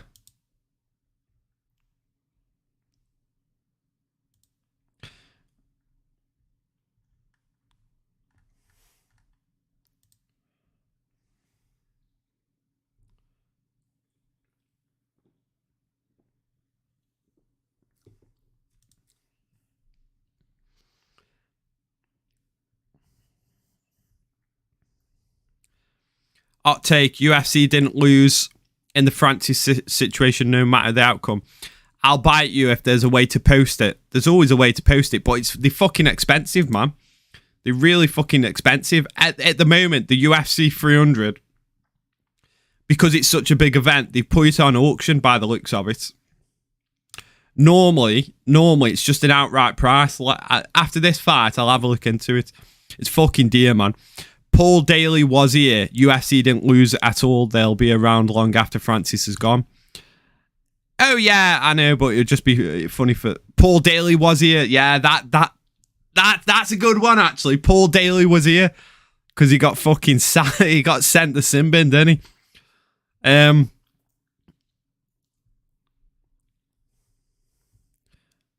going to have a look into these canvas things. UFC name on canvas.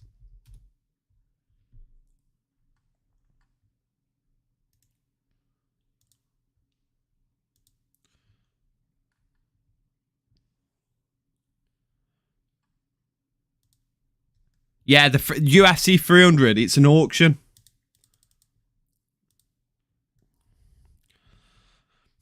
There are a lot of headbutts this fight. Ref real quiet. Francis won that battle. He didn't win the war. True. To be fair, though, even though Francis won, Dana White won equally, to be fair.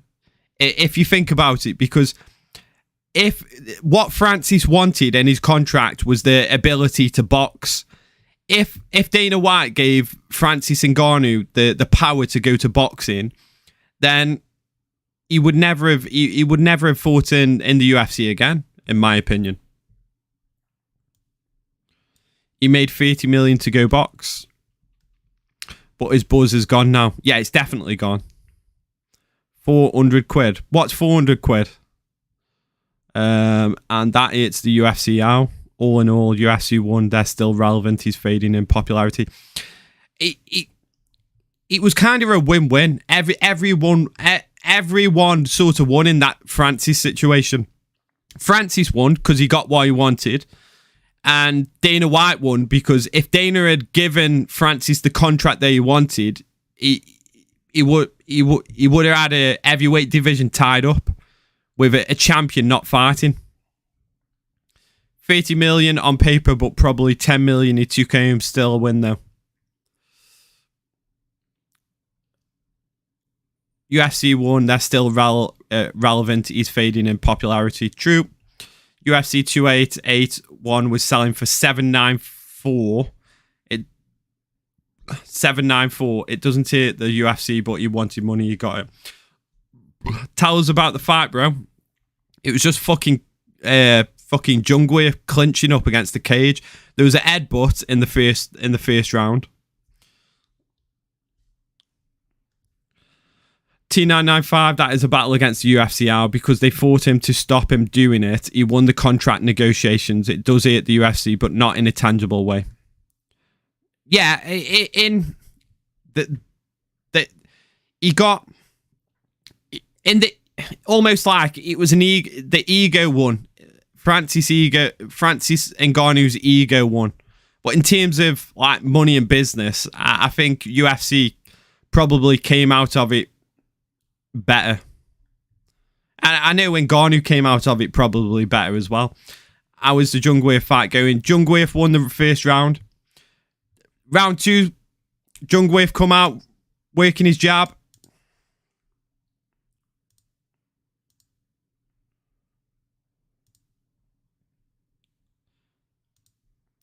He's gone to the clinch. He's looking for the outside trip on the leg. Jungwirth has almost got the back. Oh, Pukač spins around. He's trying to wrestle. He's trying to get the single leg. Jungwirth is sprawled out. Actually, did you miss the part where he left the UFC because he couldn't agree on it? The canvas. Oh, the canvas. 400. Oh, 794. For what event? Clinching. They've separated now. Jungwirth pressing forward. Nice jab from Pukač. Great jab from Pukač. Oof.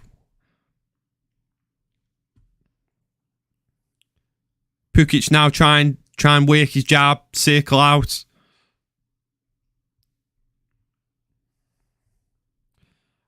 Jungwirth has closed the distance, got the clinch. Nice little knees to the leg.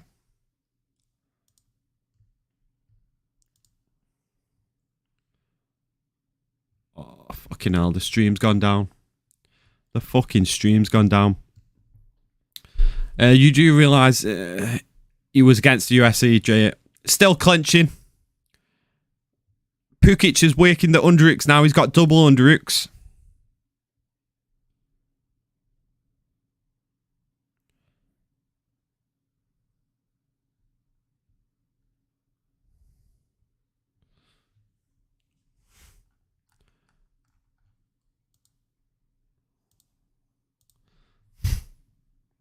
Next Oktagon event isn't in Soccer Stadium in Frankfurt.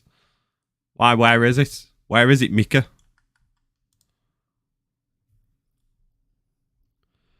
Not even a little. They lost nothing. Not even a fighter on their roster. Could UFC blacklist McGregor if he tries and leaves? Yes. But apparently there's something called a sunset clause. And the sunset clause allows fighters to sort of get out of contracts. I'm just trying to get a stream back on, boys. It's just gone off. Right, back on. Jungwirth is shot for a takedown. He's in on the double. Pukač is whizzing out of it. He's got good wrist control. Now they're back on the feet. Nice combination from Pukač. Pukač goes to the body. They wanted to keep him. You're aware of this. They wanted the John Francis fight, but money wasn't right. They've lost the chance for John Francis. Argument closed, please. Sin Saint, honestly, think they gained. They got another JJP pay-per-view out of it, and we're able to get rid of a champ that would only fight once a year at best. It's fine if you think it played out better, but you can't pretend that means they won a contract dispute. Francis also took a huge risk, leaving without setting up the boxing fight before and behind the scenes.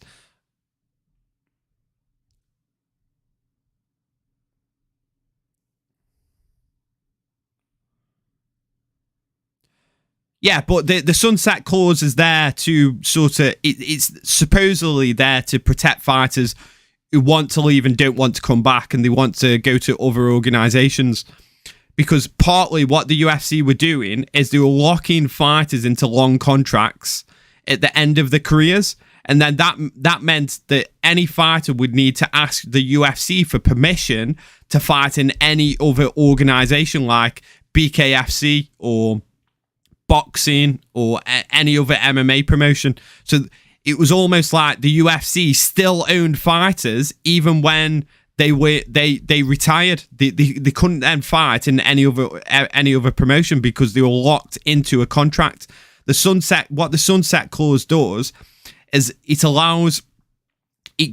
puts a time period on a contract, basically. So if they're locked into an 8-fight deal and they've only fought, like, say, half of that contract, 4 fights, then after so many years or so much time elapsing, that contract will expire, which means UFCs cannot hold fighters prisoner, because that's what they were doing essentially. They were stopping fighters from fighting in other promotions, in other martial arts, in other sports, and anything combat sport related. They were tired. No one said it was smart. They said they won. I feel like you agree with people arguing with you. You just want them to share your opinion about the optics as opposed to John versus Francis. Don't lie. Everyone was championing Ngannou that he was sticking it to the man by leaving. I agree with that, actually. Everyone was championing that idea at the time. I feel like that was the spirit of the time. It was at that time. Everyone was almost backing Ngannou for that reason.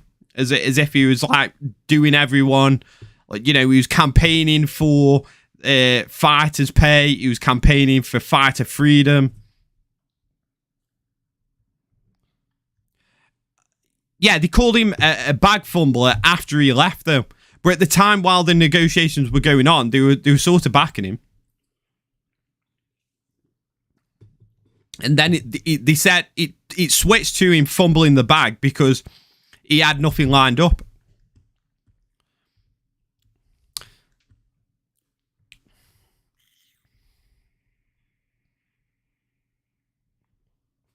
John fought Gone, my guy. People were calling Francis an idiot for saying he was leaving. They said he fumbled it. Gone isn't Francis, my guy. Gone is literally no one in comparison to Ngannou. I agree with that statement. Gone hasn't got any kind of leverage. Brutal, you're being revisionist as shit right now. What do you mean by revisionist? Revisionist as shit.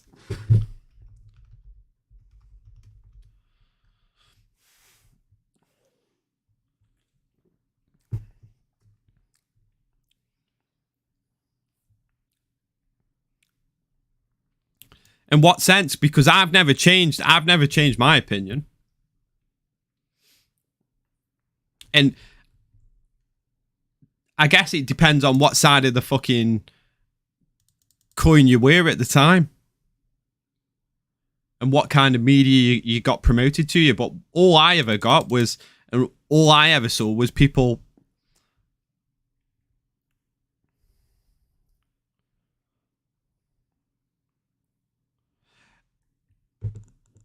I see. I didn't see that. Honestly, I'm being honest with you now. The media that I got pushed to me over YouTube, over social medias, over other places, everyone that I saw from my perspective at that time was they were backing Ngannou. They absolutely backed Ngannou from my point of view. That's all I saw during that time period. After Francis Ngannou left the UFC, that's when I saw it starting to turn. That's when I saw people were saying he's left because he's ducked Francis Ngannou. During the negotiation period, I saw more people backing Ngannou than people disagreeing with the Ngannou situation. But that's just from what I saw. It doesn't mean that the overall opinion was there. I'm just saying what I saw during that time. I'm not revising my views. My views never changed. I'm just saying what I saw going on around that time was very different to when he left. When he left, for me, I saw the people and the media change. But I didn't. It depends what circles you ran in. Because if you look at Twitter compared to YouTube, it's very, very different in opinions. Very different. It depends what circles you're running in at that time. But what I saw on social medias and in the news, it was all in favor of Ngannou until Ngannou left. And when he left the UFC, that's when it started changing. At least what I saw change. And people were saying, oh, he's fumbled the bag. He's left the UFC. He hasn't set up any deal. He's ducking John Jones. I didn't see that side of the coin until he actually left the UFC. That's just what I saw. The general mood at the time was people supporting him leaving. Same with Diaz's situation, 100%. Honestly, since Saints, I just think at the time, it was probably more or less, it might have been 50-50, but it depends on what media you got pushed to you during that time. That's what I honestly believe. And what media outlets, what social media you got pushed in your face at that time. And it might have leaned more one way than the other. I just didn't see it.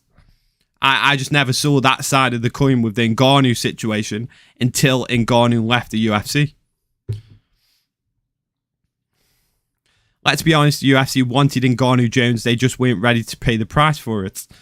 Jones versus Stipe is a sideshow compared to Jones versus Ngannou. True. Do you think they'll get big numbers for the Jones and Stipe fight? And never getting Jones and Ngannou does it at the UFC. Even Aspinall versus Jones is a shit matchup. Who cares if that happens? The Aspinall versus Jones thing, I feel like that is picking up traction. It's picking up a lot of traction. Like, a lot of Jones fans and a lot of Aspinall fans are going back and forward. And then you can always market that fight quite well, like the new guard versus the old guard. It depends how much the UFC want to market that fight.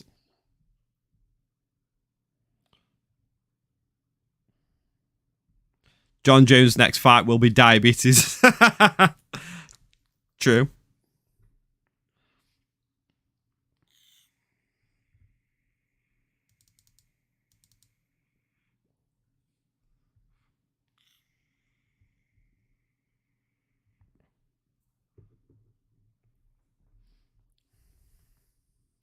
It'll still T995. I'm not disagreeing with you. The build up and everything will be like you say.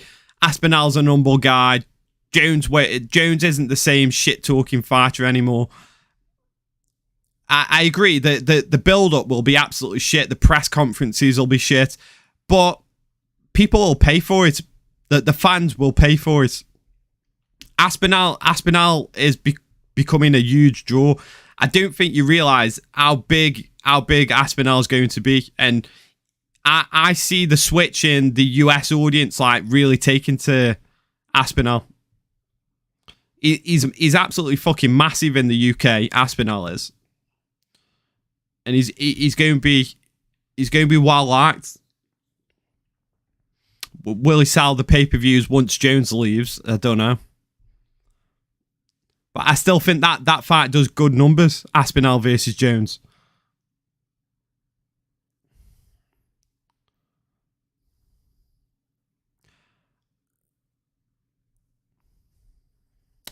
I don't think we are talking about different points in time. I don't. I really don't. Maybe there was a crossover, but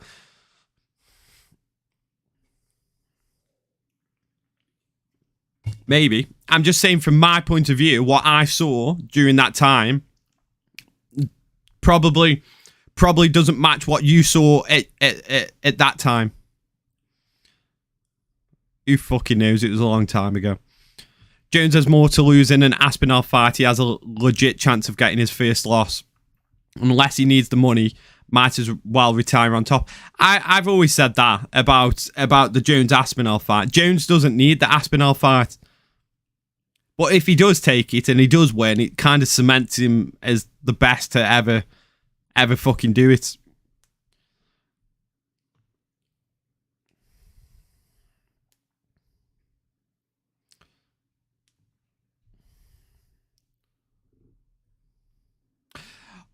Right, T995, I can guarantee you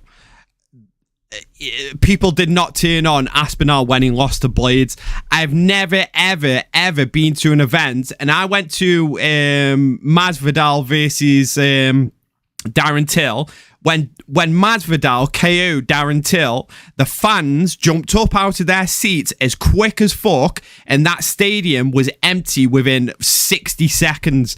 When Aspinall lost to Curtis Blades, that stadium and everyone in that stadium was chanting and cheering Aspinall. When we were outside, everyone was singing the Tommy Aspinall, Aspinall, Aspinall. They were all singing. I don't care what the fucking people on the internet were saying. That fucking stadium was absolutely, even though he'd fucking lost, everyone was singing his name.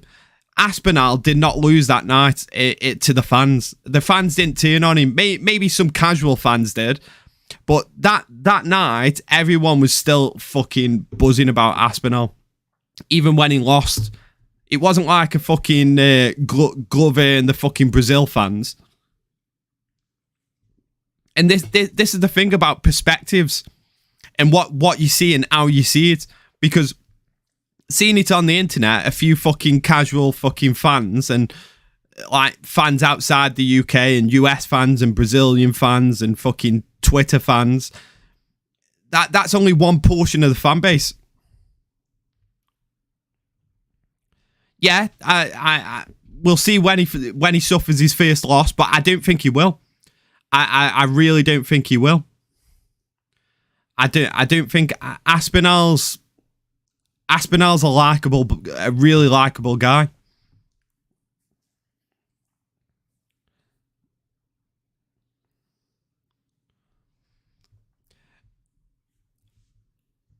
Yeah, I don't know what you're seeing, T995. Like every Aspinall event I've been to has been it's a very different vibe to every other British fighter I've seen. It is a very, very different vibe, and I can't see fans, only maybe casual fans, but casual fans turn on everyone, man. Like, but I see a lot of Tom Aspinall's fan base sticking with him through his wins and his losses. It's just from what I see in the crowds when I've been to events. It's a very different vibe to when like Leon Edwards has been fighting and fucking Darren Till and every other UK fighter that I've seen. The MMA, yeah, the MMA fan base are fickle as fuck. I just think if there's a fan base that will stick with a fighter through thick and thin. There's a portion of the fan base that have the favourite fighter, and whether they win, lose, or draw, they'll stay with that fighter. And I feel like Aspinall is building up a fan base very similar to that. Not overall.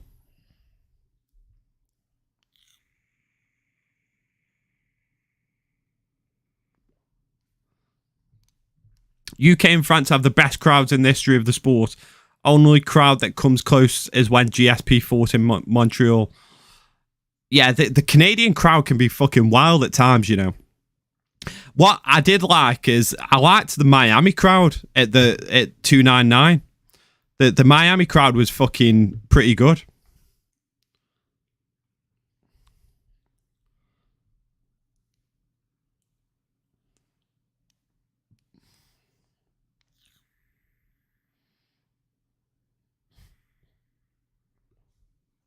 Martin Boudet. Why is this a 5-round fight? Fucking hell. Is it for a championship?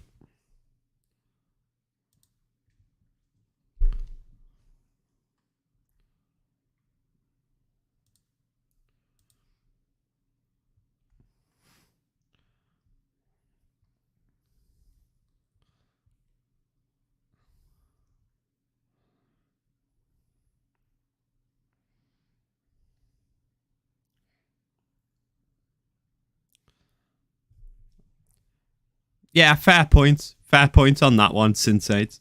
There's certain divisions where fans do turn pretty quick. So some fans don't even ever fucking... To be fair, Leon Edwards... I don't think he was liked by most of the UK up until he won the belt. It wasn't. I don't think until Leon Edwards beats Kamaru Usman, most of the UK fan base weren't that much for the guy. Leon Edwards is one of those fighters. 100%. As soon as he loses the belt, a lot of the fan base will just turn on him.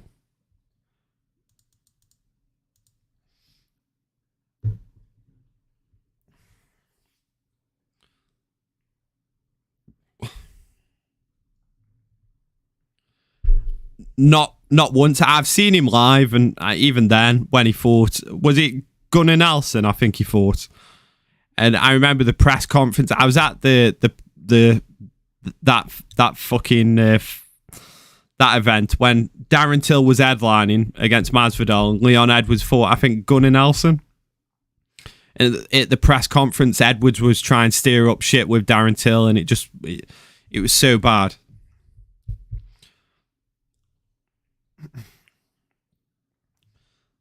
Leon still isn't liked. I think he gained some popularity when he won the belt with the headshot bang dead comment. That's comment of the night so far. Hang on. That is comment of the fucking night. Edwards was UK Balal before the title.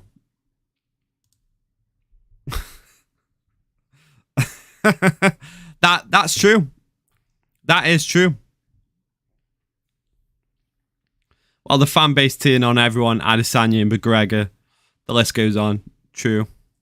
And he got a title shot off a Diaz matchup and a Balal no contest. Yeah, it's insane when you... Well, he did... I knew he got...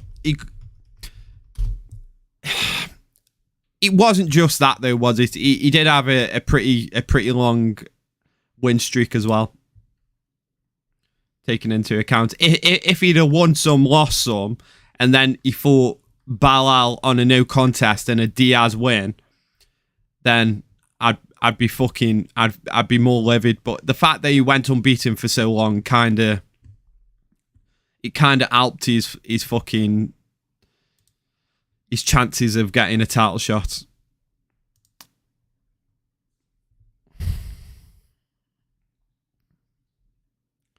Maybe hot take, Leon would be a star if he KO'd Diaz and didn't get rocked in the 5th. Maybe.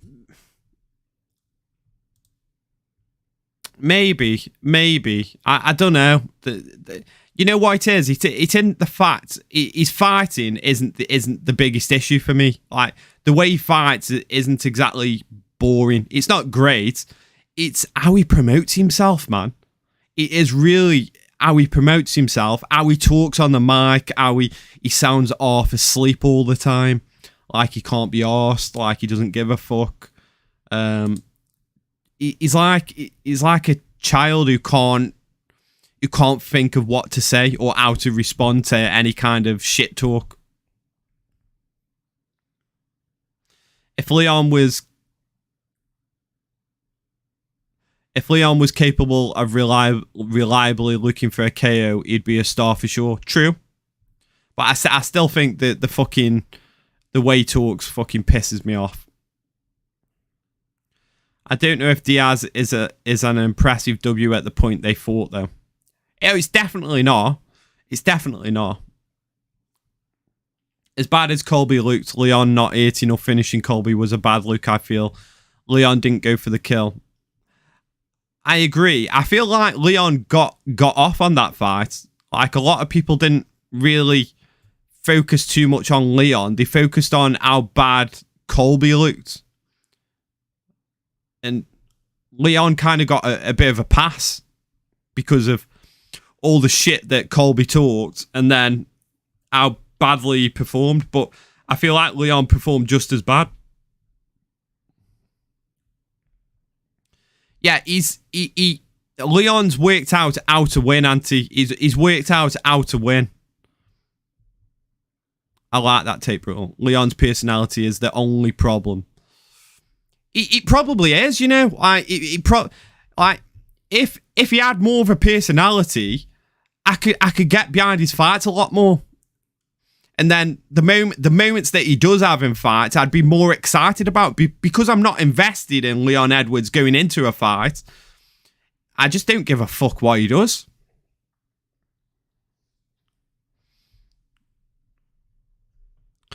Yeah, if Leon was reckless, if he'd be like BSD, he'd just get flatlined. Because Leon's the champ, Colby is the challenger. He should want it more. Yeah, I know.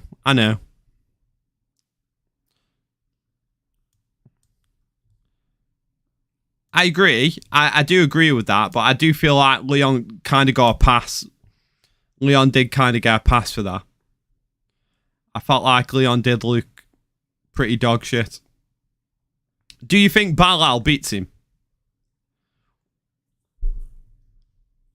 Does anyone think that Balal will take the title off Leon Edwards? Or are we all in agreement that Shavkat is just going to absolutely fucking murder him? I feel like Shavkat will take the title from Leon.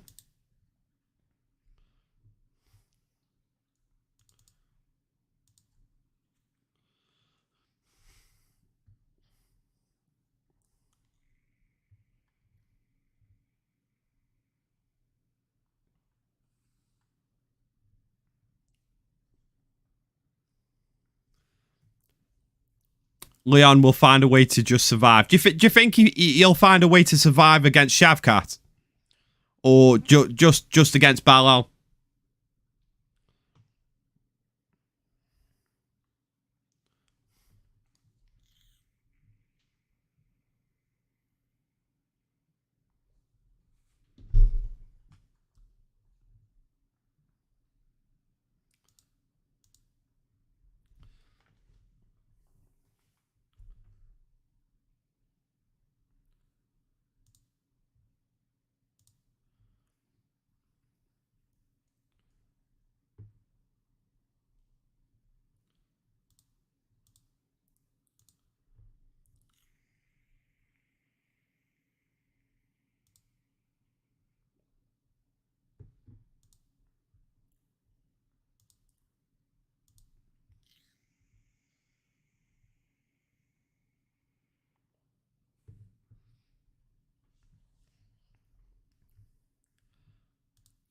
both if he can survive Usman twice, a revenge-driven Usman can survive Balal, maybe not Shavkat.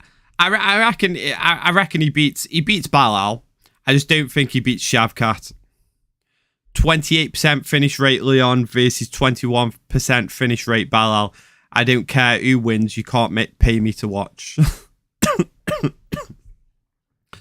It's true. I will watch it, but it's going to be a tough one, isn't it, to watch that? It's going to be a tough one. Right, boys. I've got a decision made now. Do I end the stream and start a new one for UFC, or do I just roll on and just carry on? The problem I've got here now is the after views.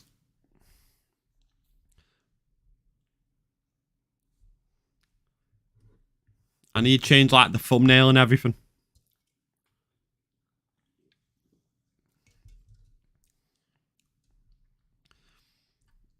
He can beat Shavkat. I reckon it's 60-40 to Shavkat.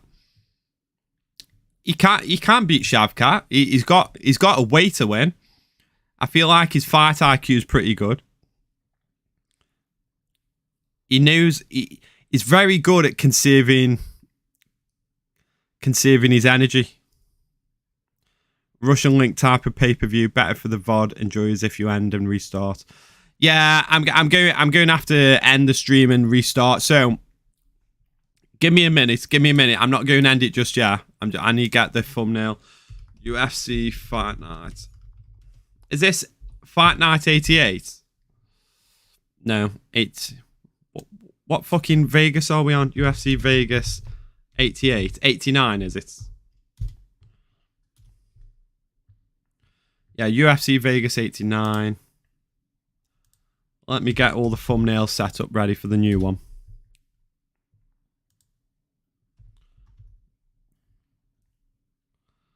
Just in time for the UFC to start. Jungwirth. Yes, Jungwirth just won. Yeah, Jungwirth fight has ended then.